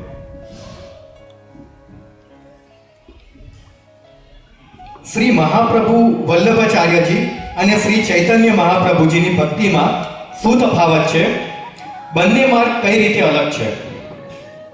એટલે ક્યારે પણ મહાપુરુષોને કમ્પેર ન કરી શકાય, તફાવત ન કરી શકાય. બધા પોતાની રૂપે વિશિષ્ટ હોય છે. નાના મોટા ન કહી શકાય, પણ વિશિષ્ટ, યુનિક છે બધા. એમની યુનિકનેસ છે. તો એમને જે સંકીર્તન અને નામ આરાધનાનું પ્રકારની મહત્તા જે આપી અને નામ આશ્રય ઉપર એમને અતિશય, વલ્લભાચાર્ય મહાપ્રભુ છે ને ચૈતન્ય મહાપ્રભુમાં બહુ સ્નેહ હતો. ઘણીવાર એમની મુલાકાત થઈ છે અને એવા પ્રસંગો આપણે વાર્તા સાહિત્યમાં ઉપલબ્ધ છે. તો જે ચૈતન્ય મહાપ્રભુ એ નામ પર વિશેષ ભાર આપવામાં આવે છે અને વલ્લભાચાર્ય મહાપ્રભુજીની ભક્તિમાં સ્વરૂપ સેવા પર વિશેષ ભાર આપવામાં આવે છે. એટલે કે એક વિરહની ભક્તિ, એક સંયોગની ભક્તિ છે કે આપણે ત્યાં સ્વરૂપ આસક્તિ, સ્વરૂપ નિષ્ઠા, સ્વરૂપ સેવા ઉપર વિશેષ ભાર છે. અને ત્યાં જે ગૌડીય મત જે આપણે કહીએ છીએ એ ગૌડીય મત અનુસાર જે નામ સંકીર્તન, નામ આરાધના ઉપર વિશેષ ભાર એ રીતે આપવામાં આવે છે. ને આપણે ત્યાં આખા જે પ્રકાર છે તામસ, રાજસ, સાત્વિક, નિર્ગુણ, એ ભક્તિ માર્ગના વિશિષ્ટ પ્રકારને કારણે અંતર્ગત ભેદ માનવામાં આવે છે. પણ જ્યાં જે પરંપરાથી જોડાયેલા હોય એને ગુરુ આજ્ઞા પ્રમાણે એ પ્રકારની ભક્તિ કરવી જોઈએ. દરેક પુષ્ટિ માર્ગની હવેલીમાં હાથી બ્લુ કલરનો હોય છે, તો તેની પાછળ કારણ શું છે? એવું નથી હોતું બ્લુ કલરનું. એ તો નાથદ્વારામાં નાથદ્વારા શૈલી છે. તો નાથદ્વારામાં ખાલી હાથી જે ચિત્રે છે તો એ બ્લુ રંગનો હોય છે. તો એટલા માટે આપણે ત્યાં એ પરંપરા, એની પાછળ કોઈ એવી બ્લુ રંગની એવી ભાવના નથી. પણ એનો ભાવ એ પણ વિચારી શકાય કે ઠાકોરજીને પણ ઘણી બધી જગ્યાએ હાથીના ચાલની ઉપમા આપવામાં આવી છે કે ગજગતિ ચાલ ચલે શ્રી વલ્લભ મૂળ પુરુષમાં કોઈ વ્રજ યુવતી સતસંગે હરિરિય ખેલની અષ્ટપદી ગાઈએ, એમાં પણ હરિ હાથીની જેમ એનો ઉલ્લેખ ભગવાન માટે કરવામાં આવે છે. અને પ્રભુ મેઘ શ્યામ રંગના છે એટલે પ્રભુ અને પ્રભુ સંબંધી આ જેટલા પણ ઉપમાઓ છે એ પણ ભગવદ રૂપ છે એવો ભાવ રાખીને એને આવું મેઘ શ્યામ ચિતરવામાં આવે છે. પણ એ નાથદ્વારા શૈલીનો પ્રકાર છે. એમાં પુષ્ટિ માર્ગનું બહુ વિશેષ પ્રાધાન્ય રૂપે ગણવામાં નથી આવતું. પણ મેઘ શ્યામ ઠાકોરજીની ભાવના છે અને પ્રભુ રૂપ આ છે એ ભાવનાથી આ બ્લુ રંગ, ડાર્ક બ્લુ યુઝ કરવામાં આવે. કોઈના ઘરે સૂતક ચાલતું હોય ત્યારે વૈષ્ણવ પરિવારનો પ્રસાદ એમના ઘરે મોકલાવાય અને આરોગી શકે, અને ના આરોગાય તો તેનું કારણ શું? પ્રસાદ કોઈ પણ લઈ શકે, સામગ્રી ગમે તેની ના લેવાય. જો આપણે ઠાકોરજીને ધરાવવાનું હોય ને, એ સામગ્રી કોની લેવી કોની ન લેવી એ શાસ્ત્રોની આજ્ઞા છે. ભગવત પ્રસાદનો અધિકારી દરેક વ્યક્તિ છે. એ બ્રહ્મ સંબંધી ન હોય, ગમે તે હોય, એ જીવજંતુ હોય, ભગવાનનો પ્રસાદ દરેકને મળી છે. એમાં કોઈ બાધક નથી કે સૂતકના હોય, હિન્દુ હોય કે જે બી ધર્મની મર્યાદાઓ જે આપી કે વર્ણભેદ કે જે બી ભેદ કહો, પ્રસાદ માટે કોઈ ભેદ નથી. જો પ્રભુની કૃપાને કોઈ ભેદ નથી, એ તો બધામાં સરખી થાય. પણ પ્રભુની જ્યારે આરાધના કરવી હોય ત્યારે સાધન શુદ્ધિ એ મહત્વનું અંગ કયું છે આપણે ત્યાં. એટલે વિશુદ્ધ અને પવિત્રતમ વસ્તુ પ્રભુને અંગીકાર કરાવવી જોઈએ. આ શાસ્ત્રોની આજ્ઞા છે. એટલે એની પવિત્રતા ભૌતિક રૂપે, આધ્યાત્મિક રૂપે અને આધિદૈવિક રૂપે, આ ત્રણેય રીતે જે પવિત્ર હોય એ વસ્તુ પ્રભુને અંગીકાર કરાવાય. અને એટલા માટે સૂતકવાળા પણ મહાપ્રસાદ લઈ શકે.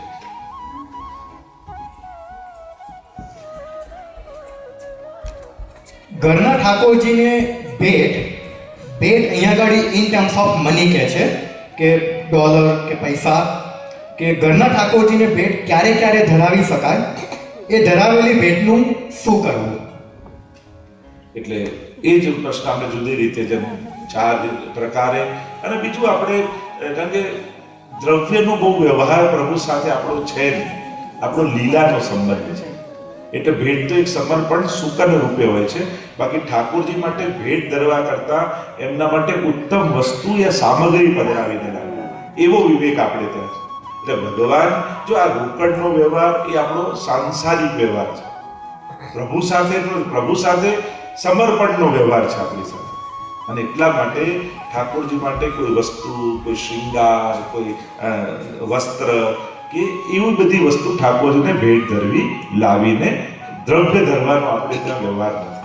એટલે બને તો ધરાય ન ધરાય પછીની વાત, પણ મૂળ વાત એ છે કે આ વ્યવહાર કરતા આપણે આ વસ્તુ સામગ્રી યા વધારે સામગ્રી અંગીકાર કરાવીએ. આપણે ત્યાં લગ્ન હોય તો કે દાગીનો પહેલો ઠાકોરજીનો બનાવીએ. એટલે ભેટ ધરવા કરતા પ્રભુ અંગીકાર કરે એવી વસ્તુનું સમર્પણ કરે.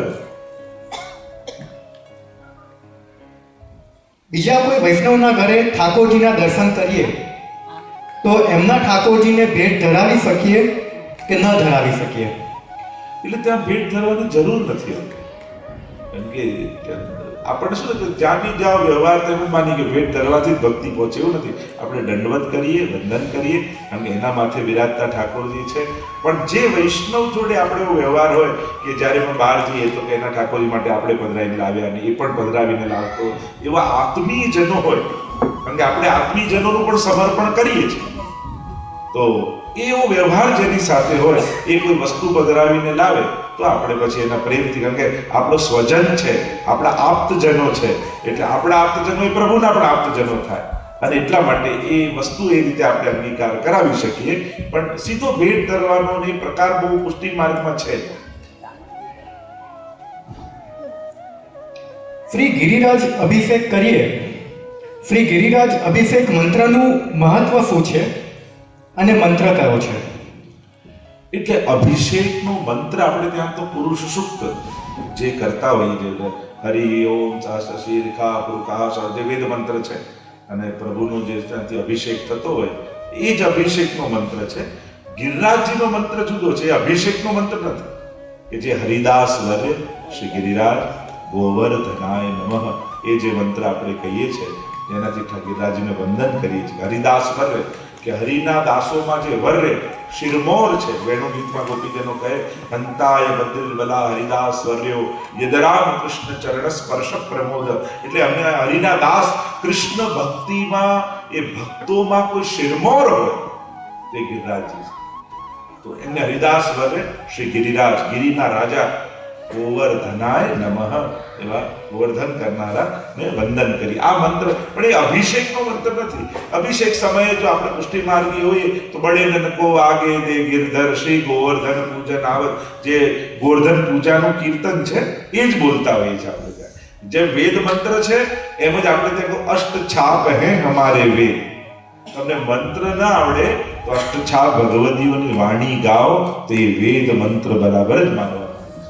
અને એટલા માટે એ સમયનું કીર્તન ગાવું ગોવર્ધન પૂજાનું, અને ગોવર્ધન પૂજા આજે પણ તમે બ્રજમાં જાઓ ને જતીપુરામાં, તો ત્યાં જ્યારે ગોવર્ધન પૂજા કરાવતા તો બ્રજવાસી કહે બળે નनको આગે દે ગિરધર ગોવર્ધન પૂજન આવત, એ ગોવર્ધન પૂજાનું કીર્તન જ ગાતા. તો એ રીતે ને આ ડિસેમ્બર મહિનામાં 24 ને 30 તારીખ આપણે વ્રજયાત્રાનું પણ આયોજન કર્યું છે. અને બધેથી દુનિયાભરથી લોકો આવવાના છે. તો આપને પણ પત્રિકા મળશે. જો ભારત આવવાના હો તો સાથે વ્રજમાં જઈએ અને ત્યાં ગિરિરાજનું પૂજન, છપ્પન ભોગ, ચૂંદડી, મનોરથ બધા જ વ્રજના સ્થળોમાં એ આનંદ અને મનોરથ કરીએ તેવું 7 દિવસનું આયોજન છે. તેમાં પણ હું આપ સૌને આમંત્રિત કરીશ. સૂતક બાદના 16 દિવસ સુધી ઘરમાં ગીતા પાઠ, અષ્ટાક્ષર મંત્ર, ભજન થઈ શકે કે નહીં?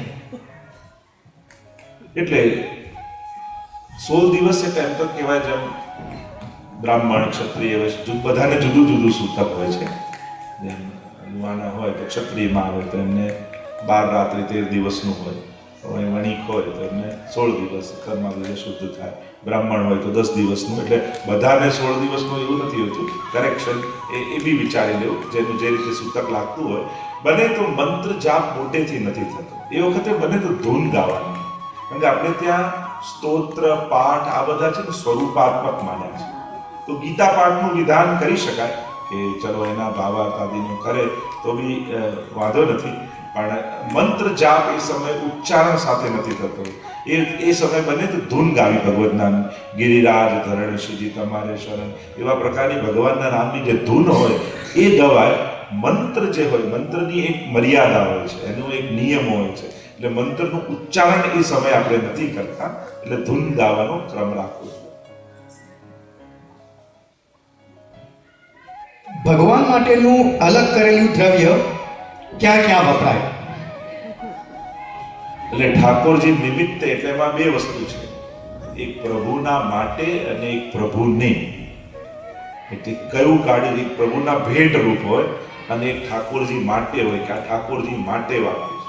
તો પ્રભુ માટે વિચાર કર્યો હોય તો એનાથી સામગ્રી લવાય, મનોરથ કરાય, ગાયમાં વપરાય. ભેટ બી ગાયમાં સેવામાં વાપરી શકાય. એટલે ફરક એ છે કે પ્રભુ માટે છે કે પ્રભુનું છે. પ્રભુને ધરી દીધું હોય તો ઠાકોરજીનું થઈ જાય. એ બને તો ગાયમાં આપી દે અને અથવા મંદિરમાં ગોલકમાં આદિ પધરાવી દઈએ. અને ઠાકોરજી નિમિત્તે કાઢી રાખ્યું હોય તો પ્રભુ નિમિત્તે કોઈ પણ કાર્યમાં એનો વિનિયોગ કરવો. સામગ્રી, શૃંગાર, વસ્ત્ર, સજાવટ, મનોરથ આદિમાં પ્રભુ નિમિત્તે હોય તો એ નિમિત્તે એનો વિનિયોગ કરવો. 84 લાખ યોનિ વિશે સમજાવશો? અને 84 થી વધારે કે ઓછા કેમ નહીં? આપણે ત્યાં ભક્તિ માર્ગનું પણ એક અંક ગણિત છે. જેમ ઘણા હાથ નથી આપણે 11, 56, 84, 108. તો ભક્તિ માર્ગનો એક પ્રકારનો અંક ગણિત છે. એટલે આ તો 84 કેમ લક્ષ યોની જેને કહેવામાં આવી કે ભગવાને આવી 84 લાખ યોની પ્રગટ કરી છે એમ કહે. એટલે પ્રભુનું સર્જન જ 84 લાખનું છે. અને એટલા માટે એનું રીઝન એ ભગવદ ઈચ્છા કહેવાય. ઠાકોરજીની ઈચ્છાથી 84 લાખ યોનીઓ થઈ. એની પાછળ ભાવના આપણે બાકી બધાનો વિચાર કરી શકાય કે આ કેમ 56, કેમ 84, એની ઘણી બધી ભાવના થાય. પણ આ કેમ પ્રગટ થઈ તો કે ભગવદ ઈચ્છાથી 84 લાખ યોનીઓ થઈ. એનું આ જ એકમાત્ર કારણ. બીજું કારણ કે અમુક કાર્યો ભગવદ ઈચ્છાથી જ થાય. કોઈ એમ કે ગોળક પૃથ્વી કેમ બનાવી, ચોરસ કેમ ના બનાવી, યા પછી આ કેમ, આ બધું ભગવદ ઈચ્છા. એનો અંત એ શબ્દનો એ વાક્યનો જવાબ એટલે ઠાકોરજીની ઈચ્છા એટલાની આવા પ્રકારનું સર્જન કરવાની હતી. એટલે આ રીતે સર્જન કર્યું. એટલે ભગવદ ઈચ્છાથી 84 લાખ યોની. ઉફાવેલ ઠાકોરજી હોય અને બહાર ગામ જવાનું થાય અને કોઈને ત્યાં ઠાકોરજી પધરાવી ન શકતા હોય કે સાથે પણ પધરાવી ન શકાય તો શું કરવું? તો એવું જ્યારે પ્રશ્ન હોય તો વ્યક્તિગત વલ્લભકુલને મળીને પૂછો. આવું જ્યારે બી હોય ત્યારે કોઈ વલ્લભકુલ વિરાજતા હોય તો એમને વ્યક્તિગત વાત કરવી. એ તમને સરસ રસ્તો કાઢીને બનાવશે. એ સાથે કુંવારાનું મનોરથ કેમ વલ્લભકુળ હોય ત્યારે જ થાય છે? આપણે ત્યાં 2 મનોરથ એવા છે કે જ્યારે વલ્લભકુલ વિરાજતા હોય ત્યારે જ કરાય. 56 ભોગ અને કુંવાર. આ 2 મનોરથ વલ્લભકુલ વગર નથી થતા. એવું પરંપરા આપણી ભાવનાની પ્રણાલિકા છે. કારણ કે આ બંને મનોરથો સ્વામીજી પ્રધાન છે. અને આપણે ત્યાં સ્વામીજી રૂપ શ્રી વલ્લભને માન્યા છે, વલ્લભકુલને માન્યા છે. અને એટલા માટે સ્વામીજી પ્રધાન મનોરથ હોવાને કારણે વલ્લભકુલ ભોગ ધરે ત્યારે જ એ મનોરથ સિદ્ધ થતો હોય છે એવું આપણે ત્યાં ભાવ પ્રકાશ છે. અને એટલા માટે સ્વામીજી રૂપ વલ્લભને માની એમની હાજરીમાં આ મનોરથ ગોપીજનો વ્રજભક્તો કરે છે. પુષ્ટિ માર્ગમાં મંગલાચરણનું શું મહત્વ છે અને એ શા માટે કરવો જોઈએ? મંગલાચરણ આખા હિન્દુ ધર્મમાં એનું મહત્વ છે, પણ આપણું મંગલાચરણ એમ જેમ આપણે કહીએ, ખરેખર મંગલાચરણ જે આપણે બોલીએ છીએ એ કોઈ ગ્રંથ નથી. એ જુદા જુદા ગ્રંથોમાં આચાર્યો જ્યારે ટીકા લખી ત્યારે એ મંગલાચરણના જુદા જુદા શ્લોકો લખેલા છે. જેમ ચિંતા સંતાન હંતારો આ બધા શ્લોક છે ને, તો એ નવરત્નની ટીકાના મંગલાચરણ છે, ગુસાઈજીએ લખેલા. યદનુગ્રહતો જંતુ સર્વ દુઃખાતિગો ભવે તમહમ સર્વદા વંદે શ્રીમદ વલ્લભ નંદનમ. તો આ તો ગોપીનાથજી માટે ગુસાઈજીએ લખ્યું છે. એ ગુજરાત પછી નમામિ હૃદય શેષે કે આ બધા છે એ બધા સુબોધનીજીના 10મ સ્કંદના ચતુર્વિચ્ચ એના મંગલાચરણ છે. પણ કોઈ પ્રાચીન આચાર્ય આ બધા શ્લોકોનું સંકલન કરી અને એક મંગલાચરણનો પ્રારંભ કર્યો, તો પરંપરાથી હવે એ મંગલાચરણ રૂપે ઓળખાવાના. તો એમ જોવા જાવ તો એક એક શ્લોકનું મહત્વ બતાવી શકાય. સૌથી પહેલો શ્લોક જ્યારે બોલતા હો ત્યારે મહાપ્રભુજીનું સ્મરણ કરો. કારણ ચિંતા સંતાન હંતારો યત પાદાંબુજરેણ, જેના ચરણની રજના સ્મરણ માત્રથી સમગ્ર ચિંતા સંતાન એટલે ચિંતાની પરંપરાઓ વણાઈ જાય છે, એવા મારા શ્રી વલ્લભને હું વંદન કરું છું. એટલે પહેલો શ્લોક જ્યારે બોલો ત્યારે મહાપ્રભુજીને યાદ કરો. કારણ કે મંગલાચરણ ક્યારે આપણું થાય? જો આપણે ત્યાં શાસ્ત્રોમાં એવો વિધાન છે, 2 કારણથી મંગલાચરણ કરવામાં આવે.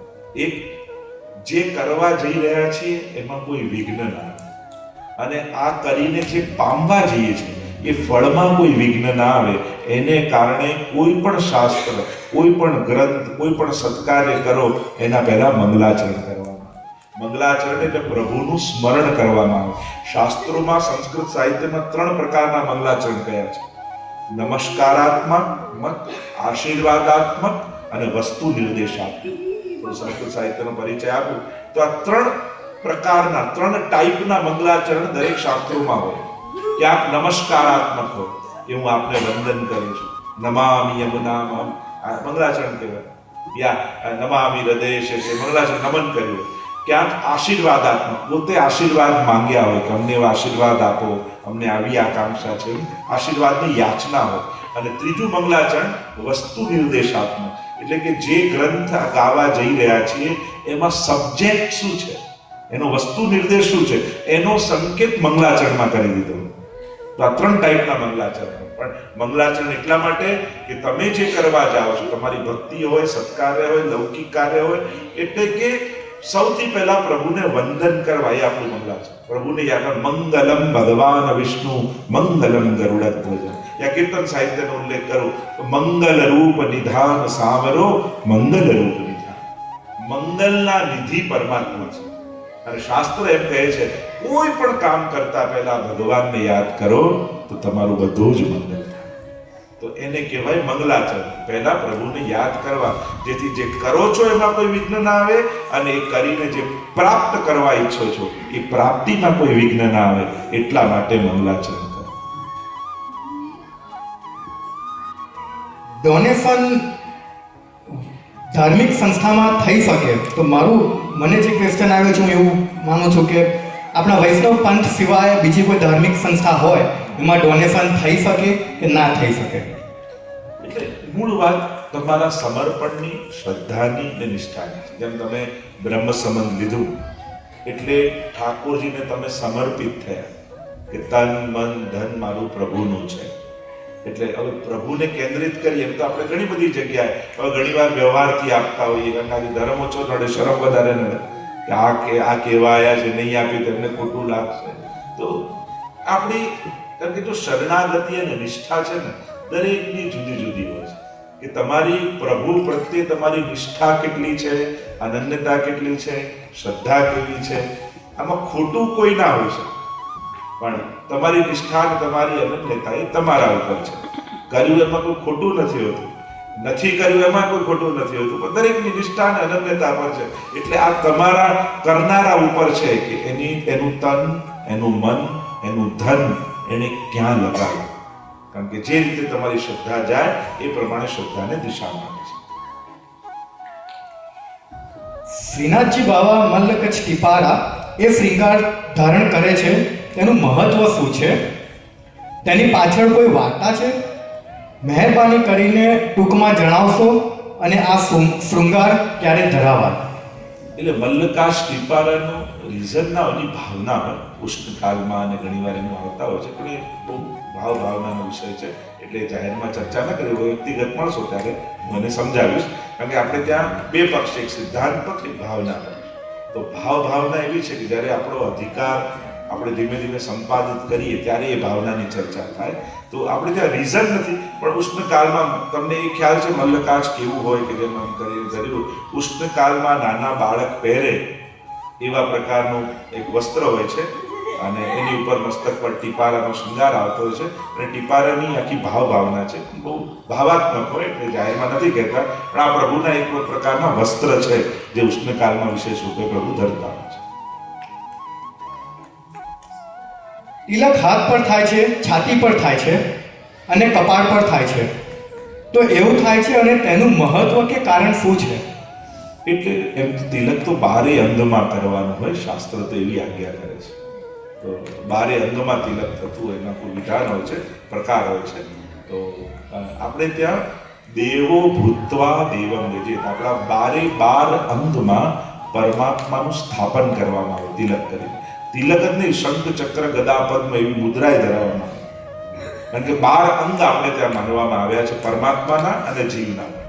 અને એટલા માટે કે 108 બી આપણે કહીએ એમના ઉદા ભક્તિ છે અને 12 અંગ છે, એટલે 12 નવા 108. એટલે સર્વાંગની આપણી ભક્તિ, સર્વાંગમાં નવધા ભક્તિ આપણે સિદ્ધ થાય, એટલે 108 મણકા અને 108 નામને હોય છે. અને સર્વાંગ ભક્તિ કારણ ભગવાનમાં 12 અંગ અને નવધા ભક્તિ કરે. તો તિલક પણ 12 અંગમાં કરવું, જેથી દરેક અંગમાં પરમાત્માનું સ્થાપન કરીએ, જેથી આપણું શરીરનું દરેક અંગ ભગવાનની ભક્તિમાં એનો પ્રયોગ થાય, એની લૌકિકતાનો નાશ થાય, એને અલૌકિક બનાવવાનો આ પ્રકાર છે. અને લૌકિક દેહથી અલૌકિક પરમાત્માની ભક્તિ થઈ શકતી નથી. એટલે સૌથી પહેલા આપણે આ ચરણામૃત લઈએ, કંઠી ધારણ કરીએ, તિલક કરીએ, ખરેખર તો એ 5 તત્વોની શુદ્ધિ કરીએ. પૃથ્વી, જળ, તેજ, વાયુ, આકાશ આની શુદ્ધિ કરવામાં આવે. એટલે કે આ પંચ તત્વ શુદ્ધ થયા, એમાંથી લૌકિકતાનો નાશ થયો, અલૌકિકતાનું સ્થાપન થયું. હવે આપણો દેહ ભગવત સ્પર્શનો અધિકારી થયો, હવે આપણો દેહ સેવાનો અધિકારી થયો. એટલે આ દેહની લૌકિકતાનો નાશ કરી અલૌકિકતા સંપાદિત કરવા માટે આ સ્થાપન કરવામાં આવે છે. પાળતું પ્રાણી પેટ્સ કેમ ઘરમાં રાખી શકાય નહીં? એટલે પાલતુ શું રાખ્યું છે? જેમ આપણે શ્વાન રાખતા હોય કે બિલાડી રાખતા, જુદા જુદા પ્રકાર છે. આપણે ત્યાં જુદી જુદી માન્યતાઓ અને જુદી જુદી પ્રકાર છે. એટલે વ્યક્તિગત નિષ્ઠા ઉપર આવે, કારણ કે અમુકને યમના વાહન કયા છે, એટલે શુકન શાસ્ત્ર જે માનતા હોય એના પર બધું છે. એટલે મૂળ વાત છે કે તમે શાસ્ત્રોની આજ્ઞા કેટલી સ્વીકારો છો. કોઈ ઘણીવાર નોન વેજીટેરિયન પ્રાણી હોય કે હોય, અને ઘણા બધા કારણ હોય છે. રાખી શકાય નહીં એવું તો ના કહેવાય, પણ રાખીએ તો કેવું રાખવું જોઈએ, કઈ રીતે રાખવું જોઈએ, એની ચર્ચા કરી શકીએ. કારણ કે આપણે ત્યાં તો અનેક જગ્યાએ અનેક પ્રકારની ઉલટાના ઘણી વાર પ્રાચીન આચાર્ય તો ઘણા બધા પશુ પક્ષી આદિની સુરક્ષા કરતા ગૌશાળાની રાખીએ છીએ, મદદ કરીએ છીએ. પણ જ્યારે ઘરમાં રાખવાની વાત આવે અને જે સંપૂર્ણ વૈષ્ણવી જીવન જીવતા હોય, અમુક વસ્તુ ગ્રહણ કરતા હોય, અમુક વસ્તુ ન ગ્રહણ કરતા હોય, હવે એને પરાણે મારી મછલીને વૈષ્ણવ બનાવવો અને એ ખાતો હોય એ નહીં ખવડાવવું, અને કારણ કે આપણા ઘરમાં છે એમ કરીને એનું દમન કરવું, એના કરતાં ન રાખવું સારું. કોઈને પણ બંધનમાં રાખવાનો વિચાર શા માટે? ઘણીવાર એમ થાય કે સગાવાલા જોડે ન ફાવતું હોય, પણ આખો દિવસ એને સાચવવામાં કાઢતો હોય, તો એ જે ભગવાને આપ્યા છે એને સાચવી લઈએ, એને પ્રેમ હૂંફ આપી લઈએ તોય ઘણું છે. સૌથી પહેલા પાળવાનો કોન્સેપ્ટ સાચો છે કે નહીં એના ઉપર ચર્ચા થવી જોઈએ, કે તમારો પ્રેમ એ કોઈના બંધનનું કારણ તો નથી બનતો ને, એનો વિચાર. આપણે બોલે ના અમારે તો બહુ સારો વિચારો, ક્યાંય કંઈ ના ખાય, પણ એને તે ખાવું જ છે, એ તે પ્રાણી જ છે, એ રીતે બન્યો છે. તમે પરાણે નથી કરતા, પરાણે પેલું કરવા માંગો છો, તમે એને ટ્રેન કરો છો. એટલે મૂળ કોન્સેપ્ટ એ છે કે કોઈને આપણા ગમે છે, આપણને મજા આવે છે, એના માટે કોઈને બંધનમાં રાખવું એ યોગ્ય કે અયોગ્ય, સૌથી પહેલા એની ચર્ચા થવી જોઈએ અને પછી આપણા ઘરમાં શું રાખવું એની ચર્ચા. એટલે આ બહુ સ્વતંત્ર વ્યક્તિગત પ્રશ્ન છે કે આપણે કેવા પ્રકારની લાઈફસ્ટાઈલ જીવીએ છીએ, આપણને કેમ જરૂર છે, શેના માટે જરૂર છે, આ બધી જ ચર્ચા એની પાછળ આવી છે. આગળનો જે ક્વેશ્ચન છે જેજેશ્રી, કે મને પણ ઘણીવાર ક્વેશ્ચનનું થાય છે, પણ હવે કેવું લગ્ન થઈ ગયા, એક છોકરો છે એટલે પછી હું બોલતો નથી, જવા દઉં છું. પણ હવે જે બોલી ગયા શું હવે જે ક્વેશ્ચન છે મને પણ થોડોક ક્યારેક આમ શંકા આવે, મને પણ ક્યારેક થાય કે જાણવા મળે તો સારું. ક્વેશ્ચન છે, દુનિયાનું સર્જન કેવી રીતે થયું અને કોણે કર્યું? આપણે ત્યાં તો ભાગવતજીમાં જેને શ્રદ્ધા છે, ગીતાજીમાં જેને શ્રદ્ધા છે, તો આપણે ત્યાં સ્પષ્ટ ભગવાન સચ્ચિદાનંદ રૂપાય વિશ્વોત્પત્યાદિ હેતવે તાપત્રય વિનાશાય શ્રી કૃષ્ણાય વયમ નમઃ. જે પરબ્રહ્મ પુરુષોત્તમ પરમાત્મા શ્રી કૃષ્ણ છે, એમના દ્વારા સર્જન, પાલન અને વિસર્જન થાય છે, અને પરમાત્મા જ કરાવનારો છે અને ચલાવનારો છે. આપણી માન્યતા પ્રમાણે ભગવાન જ સર્જન છે. ખબર પડી ગઈ મને. એટલે મારો છોકરો મને પૂછે તો માથી થોડું એક્સપ્લેન કરશે. એટલે મેઇન વાત છે, તમે સ્ક્રિપ્ચર પર શ્રદ્ધા રાખો છો કે દુનિયાના દરેક ધર્મ ભગવાનથી નથી ચાલતા, એના સ્ક્રિપ્ચર્સથી ચાલે છે, ધર્મ ગ્રંથોથી ચાલે છે.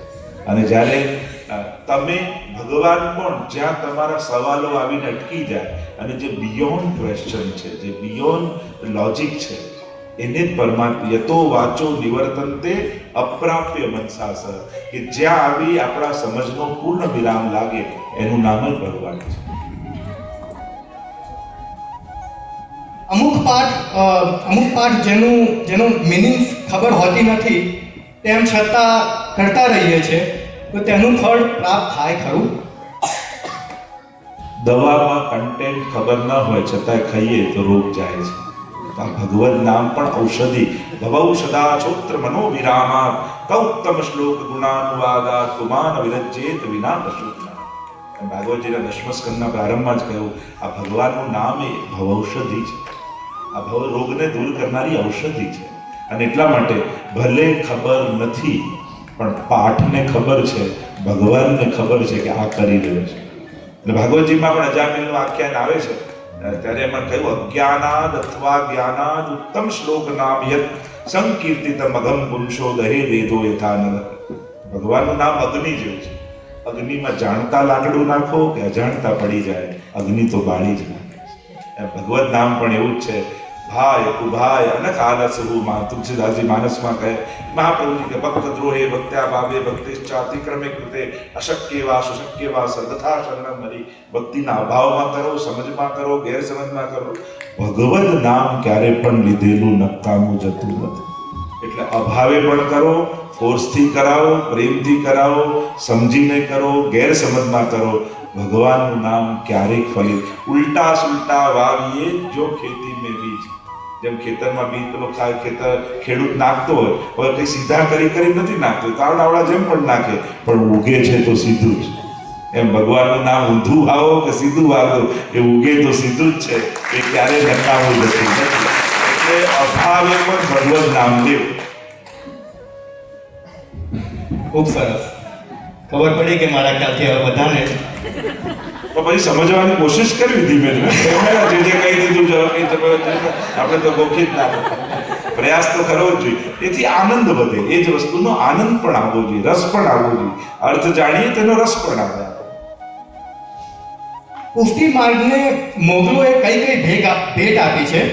જેમ કે ગોસ્વામીની પદવી મોગલાએ આપી છે, તો એવી બીજી કઈ છે? ક્ષમા કરજો કદાચ મારી ભૂલ થઈ હોય બોલવામાં.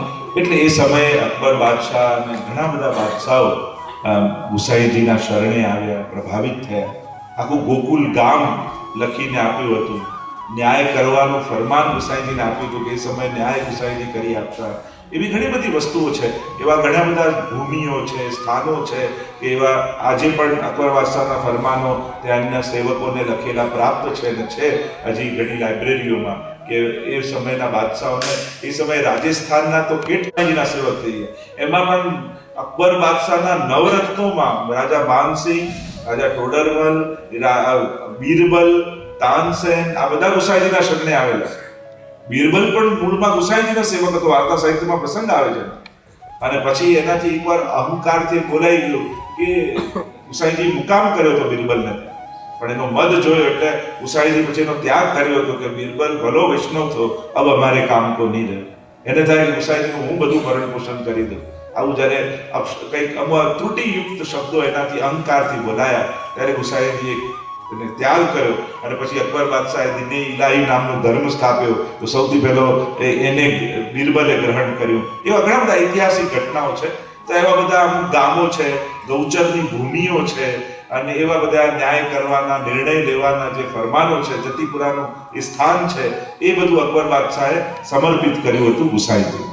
અને આપ ગૌના સ્વામી છો, ઇન્દ્રિયોના સ્વામી છો, એવું સન્માન ગુસાઈજીને કર્યું. અને એટલા માટે ગોસ્વામી અમારી જે સરનેમ લખાય છે એ ત્યારથી સન્માન તરીકે પછી આગળ લખાવા લાગ્યા. આજના સેશનનો હું છેલ્લો ક્વેશ્ચન લઉં છું. કંઠીનું અને તિલકનું શું મહત્વ છે અને કંઠી અને તિલક શા માટે કરવું જોઈએ અને કંઠી શા માટે પહેરવી જોઈએ? પહેલી વાત તો એ છે કે ધર્મશાસ્ત્રોમાં ધર્મ કરવા પહેલા કેટલાક નિયમો આપ્યા છે અને એ નિયમો દ્વારા જ્યારે જીવની દેહ શુદ્ધિ, સાધન શુદ્ધિ, ભાવ શુદ્ધિ કરી અને પછી પરમાત્મા તરફ જવાનું વિધાન છે. તો એના તો જે શાસ્ત્રોક્ત પ્રમાણો જોવા જઈએ તો ઘણા બધા છે, પણ એની ચર્ચા કરવા કરતા થોડું લોજિકલી જેમ વિચારે, ભાવાત્મક થોડો વિચાર કરીએ. તિલક આપણે ત્યાં સુધી કહ્યું કે તિલક કંઠી ધારણ ન કર્યું તો આપણા સત્કર્મો પણ ફલિત નથી થતા, કે ડગલે ડગલે જો કંઠી પહેર્યા વગર ચાલીએ તો અપરાધ કરીએ છીએ, ત્યાં સુધીની વાતો છે. તિલક એ ઠાકોરજીનું ચરણારવિંદ છે અને ચરણારવિંદમાં જે 16 ચિહ્નો માનવામાં આવે છે. હવે એનો તો ઘણો વિસ્તાર થશે કે એક એક ચિહ્ન કયું ફળ આપે છે, એની આખી ચર્ચા છે. ચરણ ચિહ્નની ભાવના શ્રી હરિરાયજી મહાપ્રભુજીએ લખી છે કે પ્રભુના ચરણમાં જે 16 ચિહ્નો છે, જેમ અંકુશનું ચિહ્ન છે, તોરણનું ચિહ્ન છે, સાથિયાનું ચિહ્ન છે, યવનું ચિહ્ન છે, એવા ઘણા બધા ચિહ્નોની ચર્ચા છે અને એના પોતાના ફળ કયા છે. તો એ ઘણો લાંબો એનો ઉત્તર થશે, પણ એ તિલક ધારણ કરવાથી ભગવાનના ચરણોમાં રહેલા 16 ચિહ્નો તમને અલૌકિક અને આધિદૈવિક ફળ આપે છે. અને એટલા માટે જેમ પગ કોઈનો અહીંયા મૂકીએ તો કેવું ચિહ્ન થઈ જાય, આ ઠાકોરજીનું ચરણારવિંદ છે, આ તિલકની ભાવના. કંઠી આપણે ત્યાં શાસ્ત્રોમાં દીક્ષિત થયેલા એ મંગલસૂત્ર રૂપ માનવામાં આવે, સમર્પણનું સૂચક માનવામાં આવે છે. અને કંઠી એટલે કહીએ છીએ કંઠી જો હાથમાં નથી પહેરતા, માથે નથી પહેરતા, પગમાં નથી પહેરતા, કારણ કે આપણું શરીર 2 ભાગમાં વહેંચાયેલું છે, મસ્તક અને ધડ. મસ્તકમાં જ્ઞાન છે અને ધડમાં કર્મ છે અને એને જોડે છે આ કંઠ, ગળું. અને એટલે જ કંઠી ધારણ કરવામાં કે આપણું જ્ઞાન અને આપણું કર્મ એ ભક્તિમય રહે, એટલા માટે ગળામાં કંઠી ધારણ કરવામાં અને એટલા માટે એને કંઠી કહેવાય છે કે આપણા કર્મ અને જ્ઞાન બંનેને જોડીને ભક્તિમય રાખી શકે. અને એટલા માટે આ કંઠીને ધારણ કરવી જોઈએ. કારણ કે જેમ બ્રાહ્મણ વેદના અધિકારને કારણે જનોઈ ધારણ કરે છે, એમ ભક્તિ કરવાના અધિકાર પ્રાપ્તિને કારણે આપણે કંઠીને ધારણ કરીએ છીએ. કારણ કે આ તુલસીજી પ્રભુને પરમ પ્રિય છે, સ્વામીજી રૂપ છે. અને જ્યારે આ પંચ ભૌતિક દેહને તુલસીજીનો સ્પર્શ થાય છે ત્યારે આ દેહ જે સેવા કરે છે એ ઠાકોરજીને સ્વામીજી જો સેવા કરતા હોય એવું સુખ પ્રભુને મળે છે. એટલા માટે તુલસીની કંઠી આપણે જોઈએ. એના બીજા ઘણા બધા કારણ છે. આ સારમાં ટૂંકમાં કહું, હવે સમય પણ થવા આવ્યો છે, 9:05 થઈ ગઈ છે. તો હવે આપણે આ પ્રશ્નોત્તરીને વિરામ તરફ લઈ જઈએ. પછી હવે 2 દિવસ આપણા માટે મધુરાષ્ટક અને ગિરાધ્યાસ એટલે ચૂકતા નહીં. આ 2 બહુ જ સુંદર સ્તોત્રો છે જેમાં મહાપ્રભુજીએ પોતાનો ભાવ અદ્ભુત રીતે, મધુરાષ્ટક તો એટલું બધું ગહન છે ખૂબ જ ગહન સ્તોત્ર છે અને એની સાથે ગિરિરાજના ધાર્યાષ્ટકમાં ગિરિરાજજીના સ્વરૂપની આપણે ચર્ચા કરીશું. તો આ 2 દિવસ ચૂક્યા વગર એનો લાભ લેજો. અને હજી પણ આ તો આપણે જે પ્રશ્નો આવ્યા, હજી કોઈ મનમાં હોય, તમને એમ થાય કે ના મારે સભામાંની વ્યક્તિગત મળીને પૂછવું છે, તો એ રીતે પણ નિસંકોચ તમે પૂછજો. તમારા મનમાં કોઈ પ્રશ્ન નાખતા મારો ઈમેલ પણ આપી દઈશ. કદાચ હમણાં તમને યાદ ના આવે પછી પણ યાદ આવે તો ઈમેલ દ્વારા પણ તમે પૂછી શકો છો. લખી રાખવા પ્રશ્નો, જ્યારે અમે આવવાનું થાય ત્યારે પ્રશ્નો લઈને આપણે બેસી શકીએ અને તમે એ રીતે પણ જોડાઈ શકો છો અને ઈમેલ દ્વારા પણ તમે પૂછીને જાણી શકો છો. તો એટલું જ કહી અને આજના આ પ્રસંગને આપણે વિરામ તરફ લઈ જઈએ. બોલો ગોવર્ધન વલ્લભ